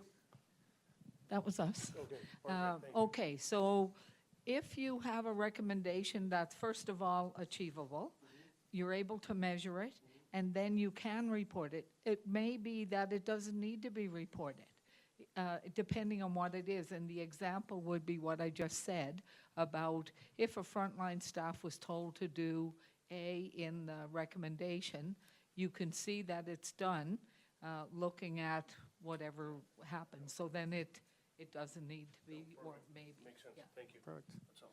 Other questions or clarification? All right, we're moving to the next one. I think All right. Too many review processes, communication issues, right? And we have transparency on results plus process, validity to greater than one review without duplication and with communication. Key questions only get asked once and not repeated. One interview only. Lack of accountability when conflicted. Recommend respecting grief process and okay. Ensure review is robust, and if there are fewer reviews, importance of having both internal and external processes, and open to best practices from other jurisdictions. Need multidisciplinary approach, and to honor my friend Jason Nixon, stacking the deck. Any? So any questions of clarification there? Oh, we got a question right here. Debbie? Can you explain stacking the deck? It's one of the greatest speeches that were ever given in the Alberta legislature, and I'm not really sure why Prab has it on the list. It's just like basically exactly stacking the deck, like slowing the process, right? On purpose or intentionally or unintentionally. Like, that's basically what it is. Okay, so deliberately making it go. That's right. Yeah. Okay, yeah. Any other questions? All righty. Okay, we have privacy used for legitimate reasons, not to avoid accountability. Legal requirements, empathy for families, FL. Frontline, staff reporting facts but not feeling out of fear. What do we have to know versus want to know? Who has the right to know? Keeping supervisors in mind. Relevant to constructive change. Who decides what and when privacy applies? How transparency helps grieving families or hurts? Preventing privacy from being a smokescreen. Families provided simple process in activating privacy ban. Thank you. Any questions of clarification? That one sounds pretty clear. Okay, we'll go to the next one. This one is ensuring that all stakeholders are supported through the process and advocated for their voice to be heard.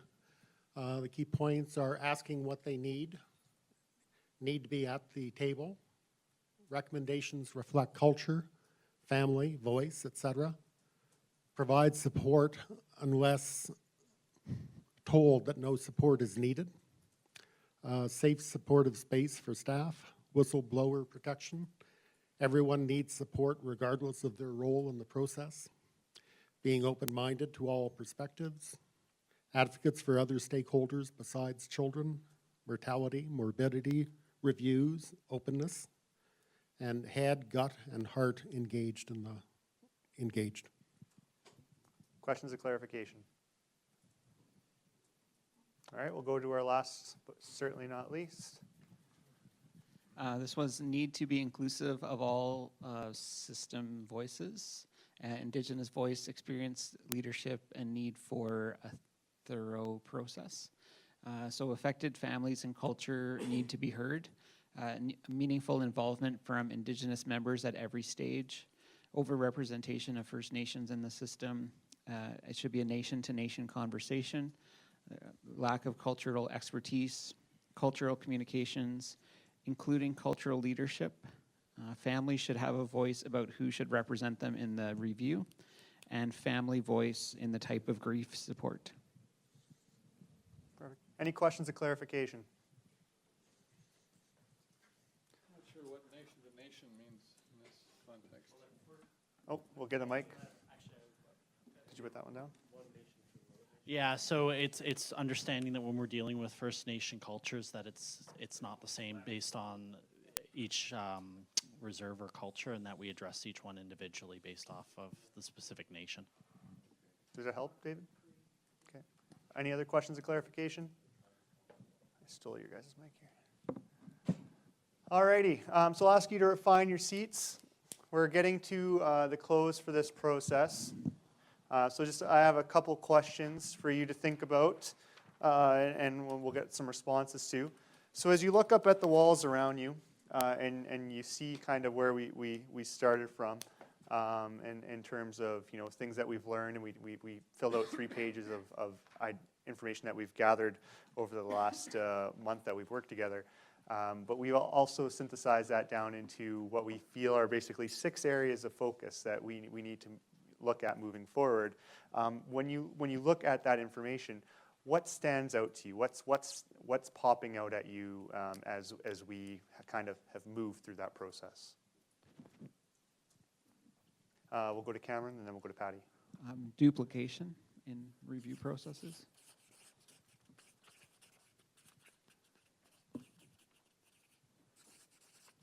Patty?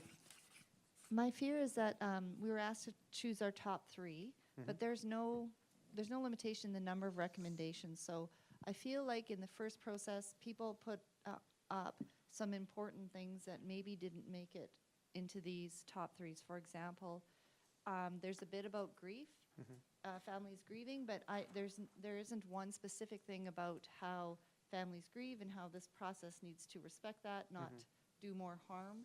So I noticed that one because it's mine, but I feel like there's probably others there, and I don't want to lose that we just start focusing on these and lose those other ones that might be important. Yeah, absolutely. And so I would say, this, again, was the first iteration for us to look at what we see as emerging issues, our first chance to find some common interest amongst the issues that we've heard. And the top 3 was just a temperature test in that. So it certainly will continue to be looked at and refined as we move forward, and required to do those processes. Other things that are standing out to us? Accountability. Can you tell me about accountability? Accountability for recommendations and accountability for follow-through on recommendations.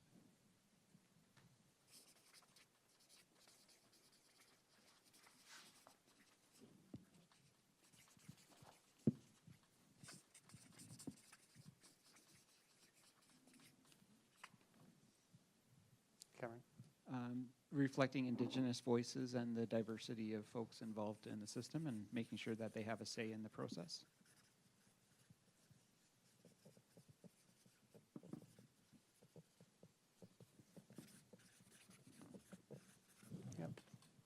How about someone from this table? Something that stands out to you?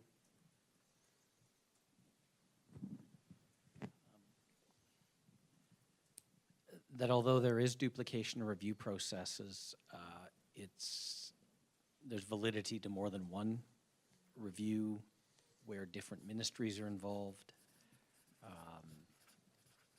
Assuming there's no duplication and that there's proper communication between those reviews. I don't think the short version of that is I don't think we can or should get to just one review.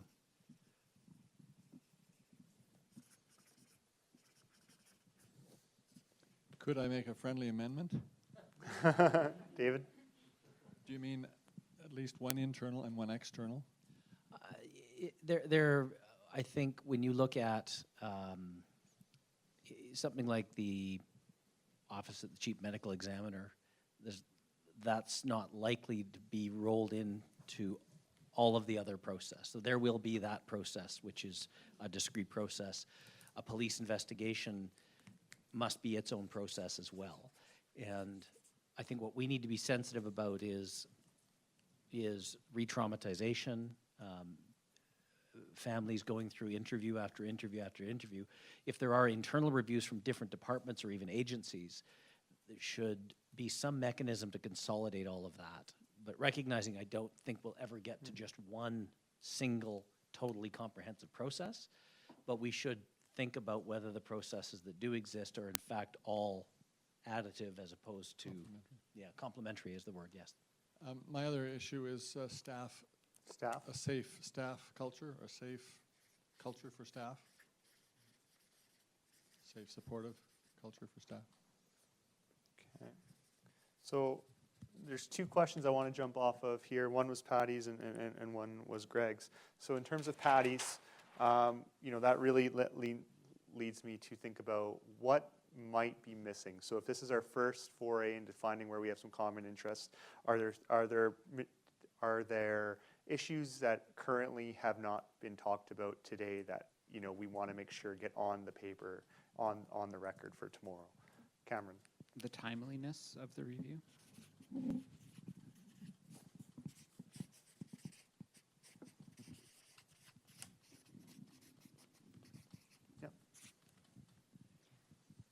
Just in follow-up to the timeliness of the review, I think it's also the timeliness of the processes and how long it takes for the actual process to be set up before the review can even happen.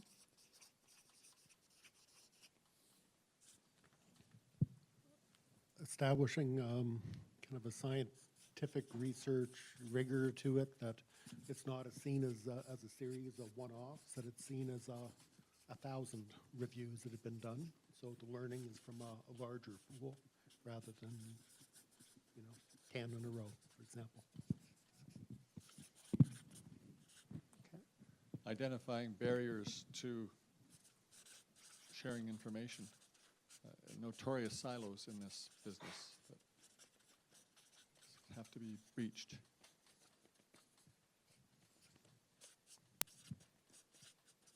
Yeah, absolutely. Debbie? I know this might seem like an obvious one, but defining the purpose of the review. Why are we doing it? And being really clear on the objectives. It's not just to make things better. There's a whole bunch of other reasons.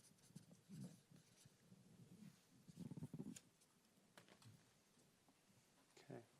Anything else that's missing that we want to make sure we get up on here?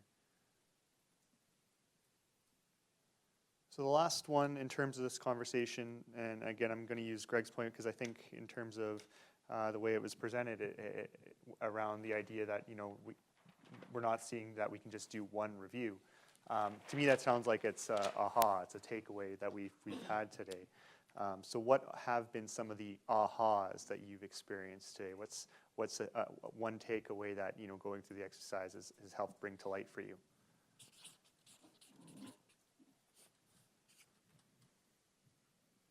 Both internal and external reviews are valid.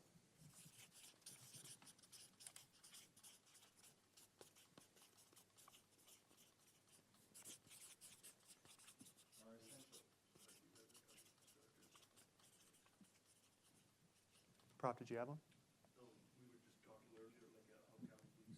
Oh, Mike. What is called assert for that serious incident review, like it's for Calgary Police, all the shootings, all the officers, and then I think that's a great example. So maybe similar setup for reviews in this department.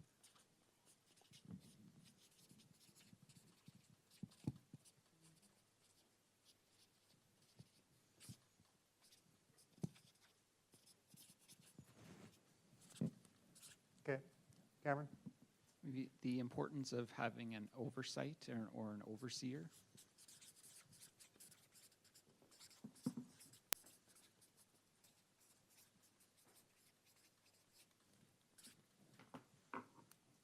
Greg? The importance of creating an open and supportive culture for all staff. All staff.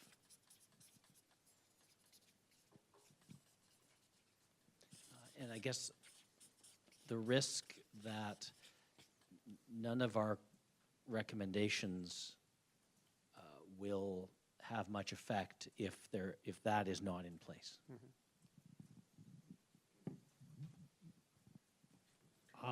I think the importance of the system earning trust from the people of Alberta.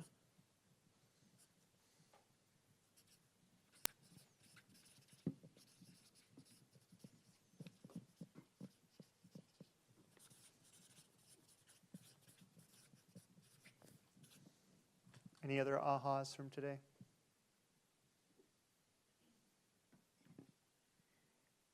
Debbie?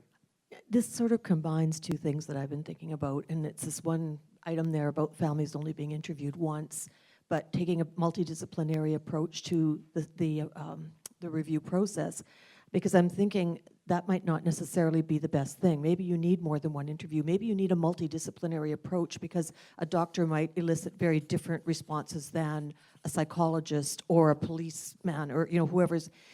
So I think we have to find a good balance in the players in that review piece.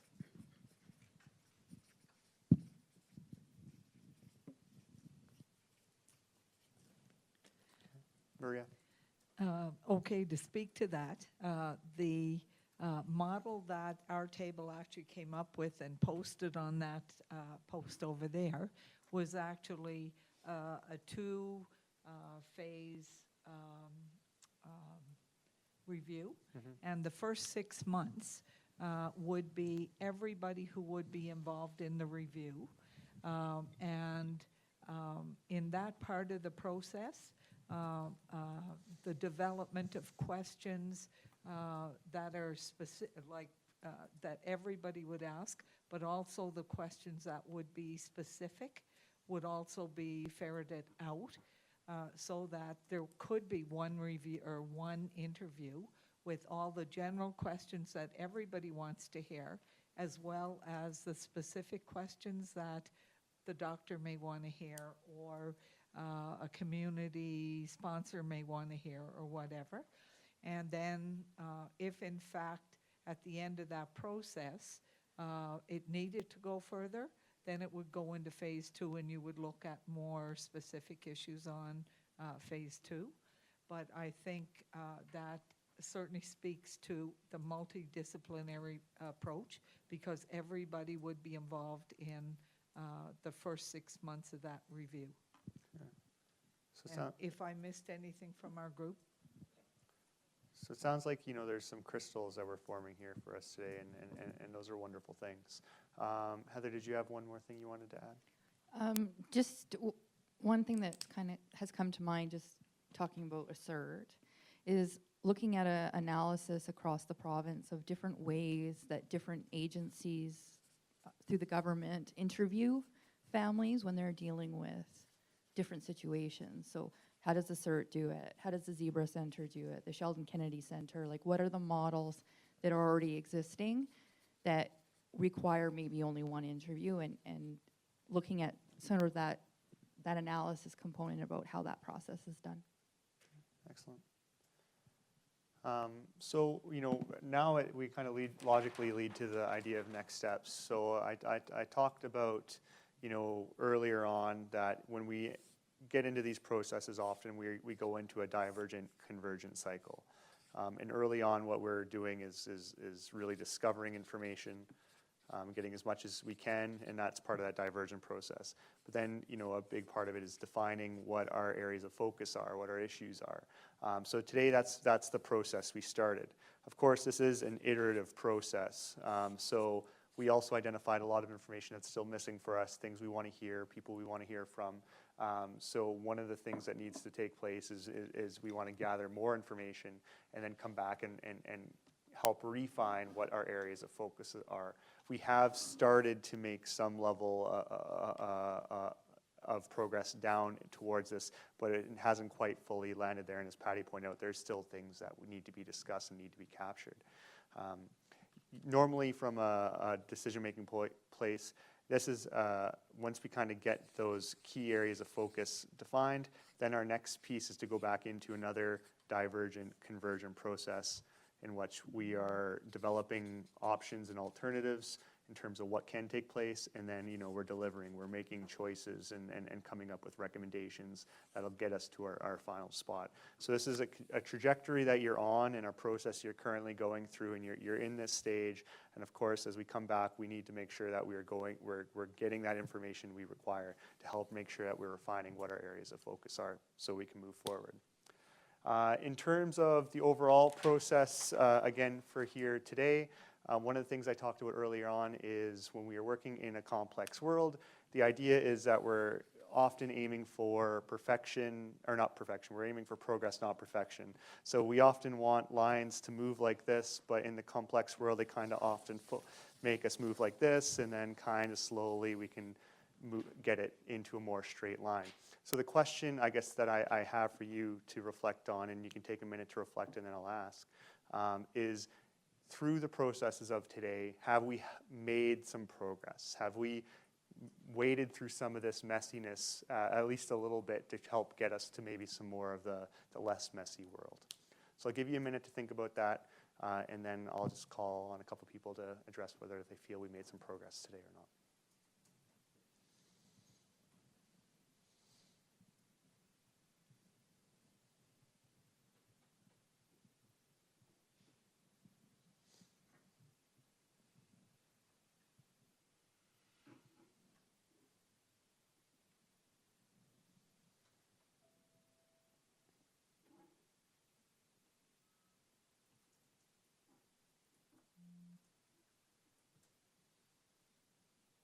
Alrighty.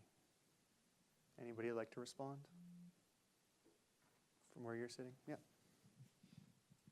I think we've made quite a bit of progress in the fact that we have all parties here been able to find a lot of common ground and areas where we mutually agree. And so now we can really go into the next steps with a collective lens, being able to ask those critical questions, knowing where everyone kind of stands with a lot of the improvements that we want to see in the system. Thank you. Other perspectives? Anybody else like to share? Nicole? I think we made a lot of progress today. I think today was really positive, and I feel really good about the panel working together and what we've done so far. So yes, I think it was a lot of progress done today. Awesome.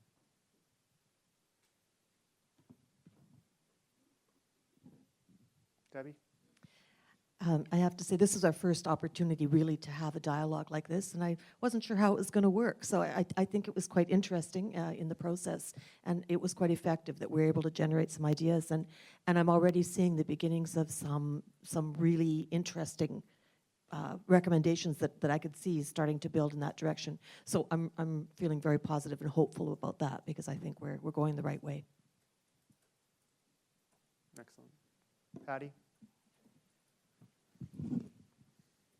I think we're on the right track. Thinking about some of the recommendations we got, or some of the feedback from staff, I feel like in some ways we're making recommendations in a bubble, and none of us are frontline. None of us, well, some people have been frontline. I think it would be interesting in down the road to have an opportunity for the staff who will be implementing or who have experience in implementing recommendations get in on this conversation, give us feedback on whether they make sense or not in the application, because we can put crazy timelines like a year and say that from a family community perspective it makes sense, and it does, but what about the implementation? So I don't want to come out of here with a bunch of recommendations that staff are saying we can't do this. I'd rather have them in this discussion before the 6th of April. Last call. Anybody else like to speak to progress if we feel you made it today? Just like to echo what some other people have said, that it's the first chance to actually have a conversation with the larger panel and be able to talk about the things that we're interested in, that we believe, that we have opinions about, and we've spent 3 very busy days previously learning and hearing about what has been happening, and that's been very valuable. But this is essential. This is part of the important process. So thanks for leading what you've done.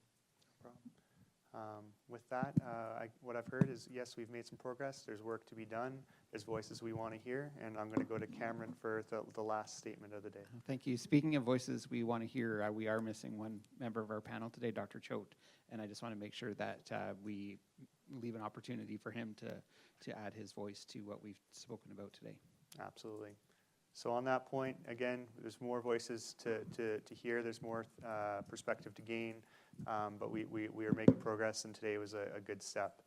So thank you very much from my perspective in terms of running a process and guiding a process for being wonderful participants and going through the exercises and having that open, honest dialogue. That's basically what my world is about. So thank you for doing that, and I'm going to turn it back over to our chair.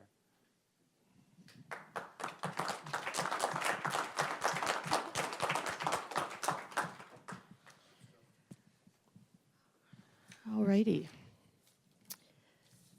So moving on, I think we've kind of done a sufficient debrief here on confirmation of issues, but I wanted to raise the issue of participation of Indigenous communities and the leadership in both this phase of our work and for phase 2, because I think this is really important. So what I would like to propose is that we reach out to band designates from across the province to meet with the panel for this phase 1 of our work, as well as meetings with the Métis Nation and the Métis settlements in advance of moving to consideration of recommendations. And then additionally, for phase 2, I'd like to reach out this week with a letter to the leadership of Treaties 6, 7, and 8 and the Métis Nation and Métis settlements to arrange half-day meetings with each of them. For Treaty 7, this would mean that we would meet with the Blackfoot Confederacy, the Stoney, and the Tsuut'ina, because they currently don't have a management corporation for Treaty 7. And at this point, I wanted to acknowledge from Children's Services, the ADM of Indigenous and Community Connections, Gloria Ayatrides, who can provide some advice on this strategy for us. I'd welcome Gloria to come and share some thoughts.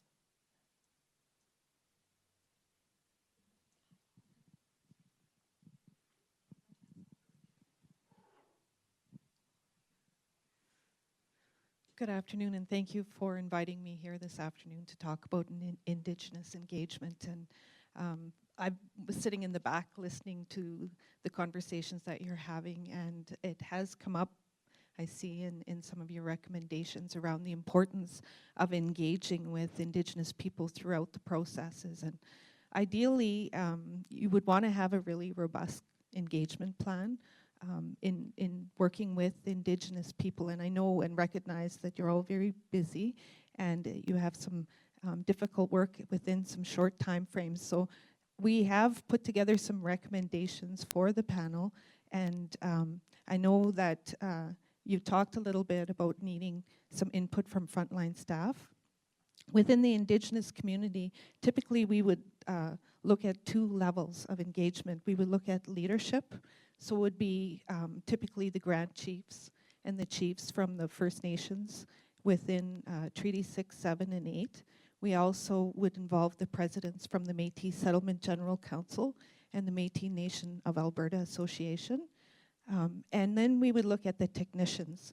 And if we were recommending, we would always recommend that we follow protocol first talk to the leadership and ask the leadership for permission to work with the technicians.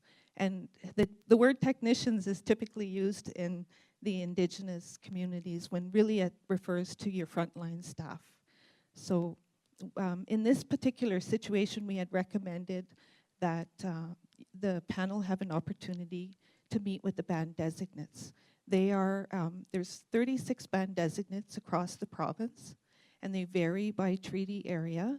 And they are, under the Child, Youth, and Family Enhancement Act, have a role of working with the frontline staff to connect children back to their home communities. And they work very closely with the families out in the field.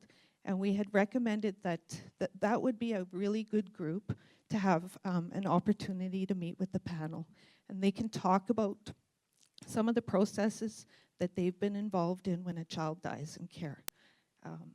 Another group that we had recommended would be the delegated First Nation agencies, which has the authority to deliver child and family services. There's 17 delegated agencies across the province, and they represent Treaty 6, 7, and 8 as well. And so that would be another group that would be a good frontline group to provide input into the process. So that's basically an overview of what we had recommended to the panel.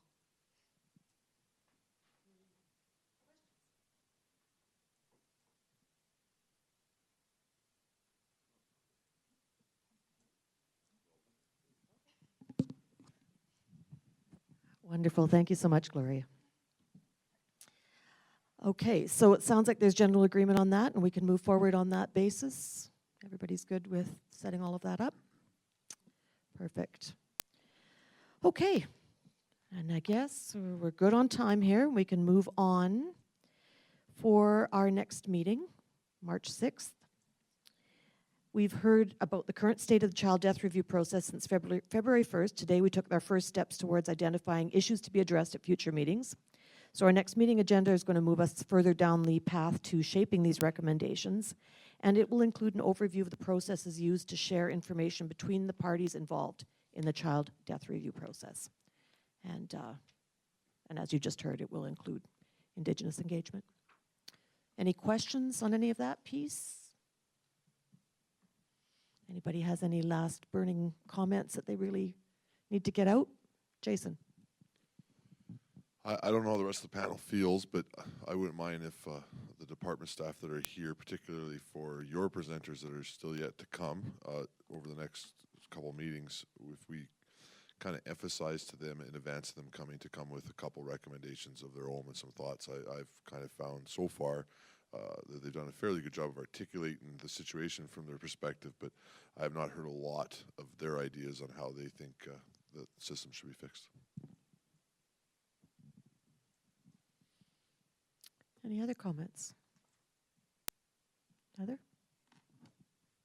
Just recognizing that as we're moving into session, so March 6th, we will be in afternoon session, but we're going to be meeting at 3. So I just want to clarify with the panel that we're comfortable with the fact that people are going to be coming and going probably throughout that meeting, just because some of us will have to be in the house doing other house duties.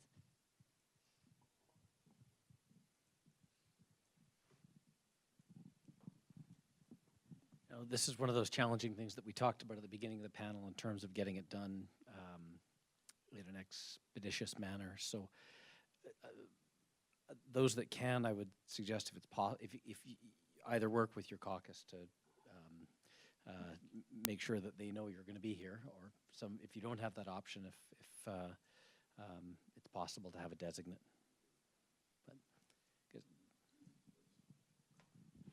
And I agree with you, Greg, but I also recognize we have the deputy speaker who's the chair.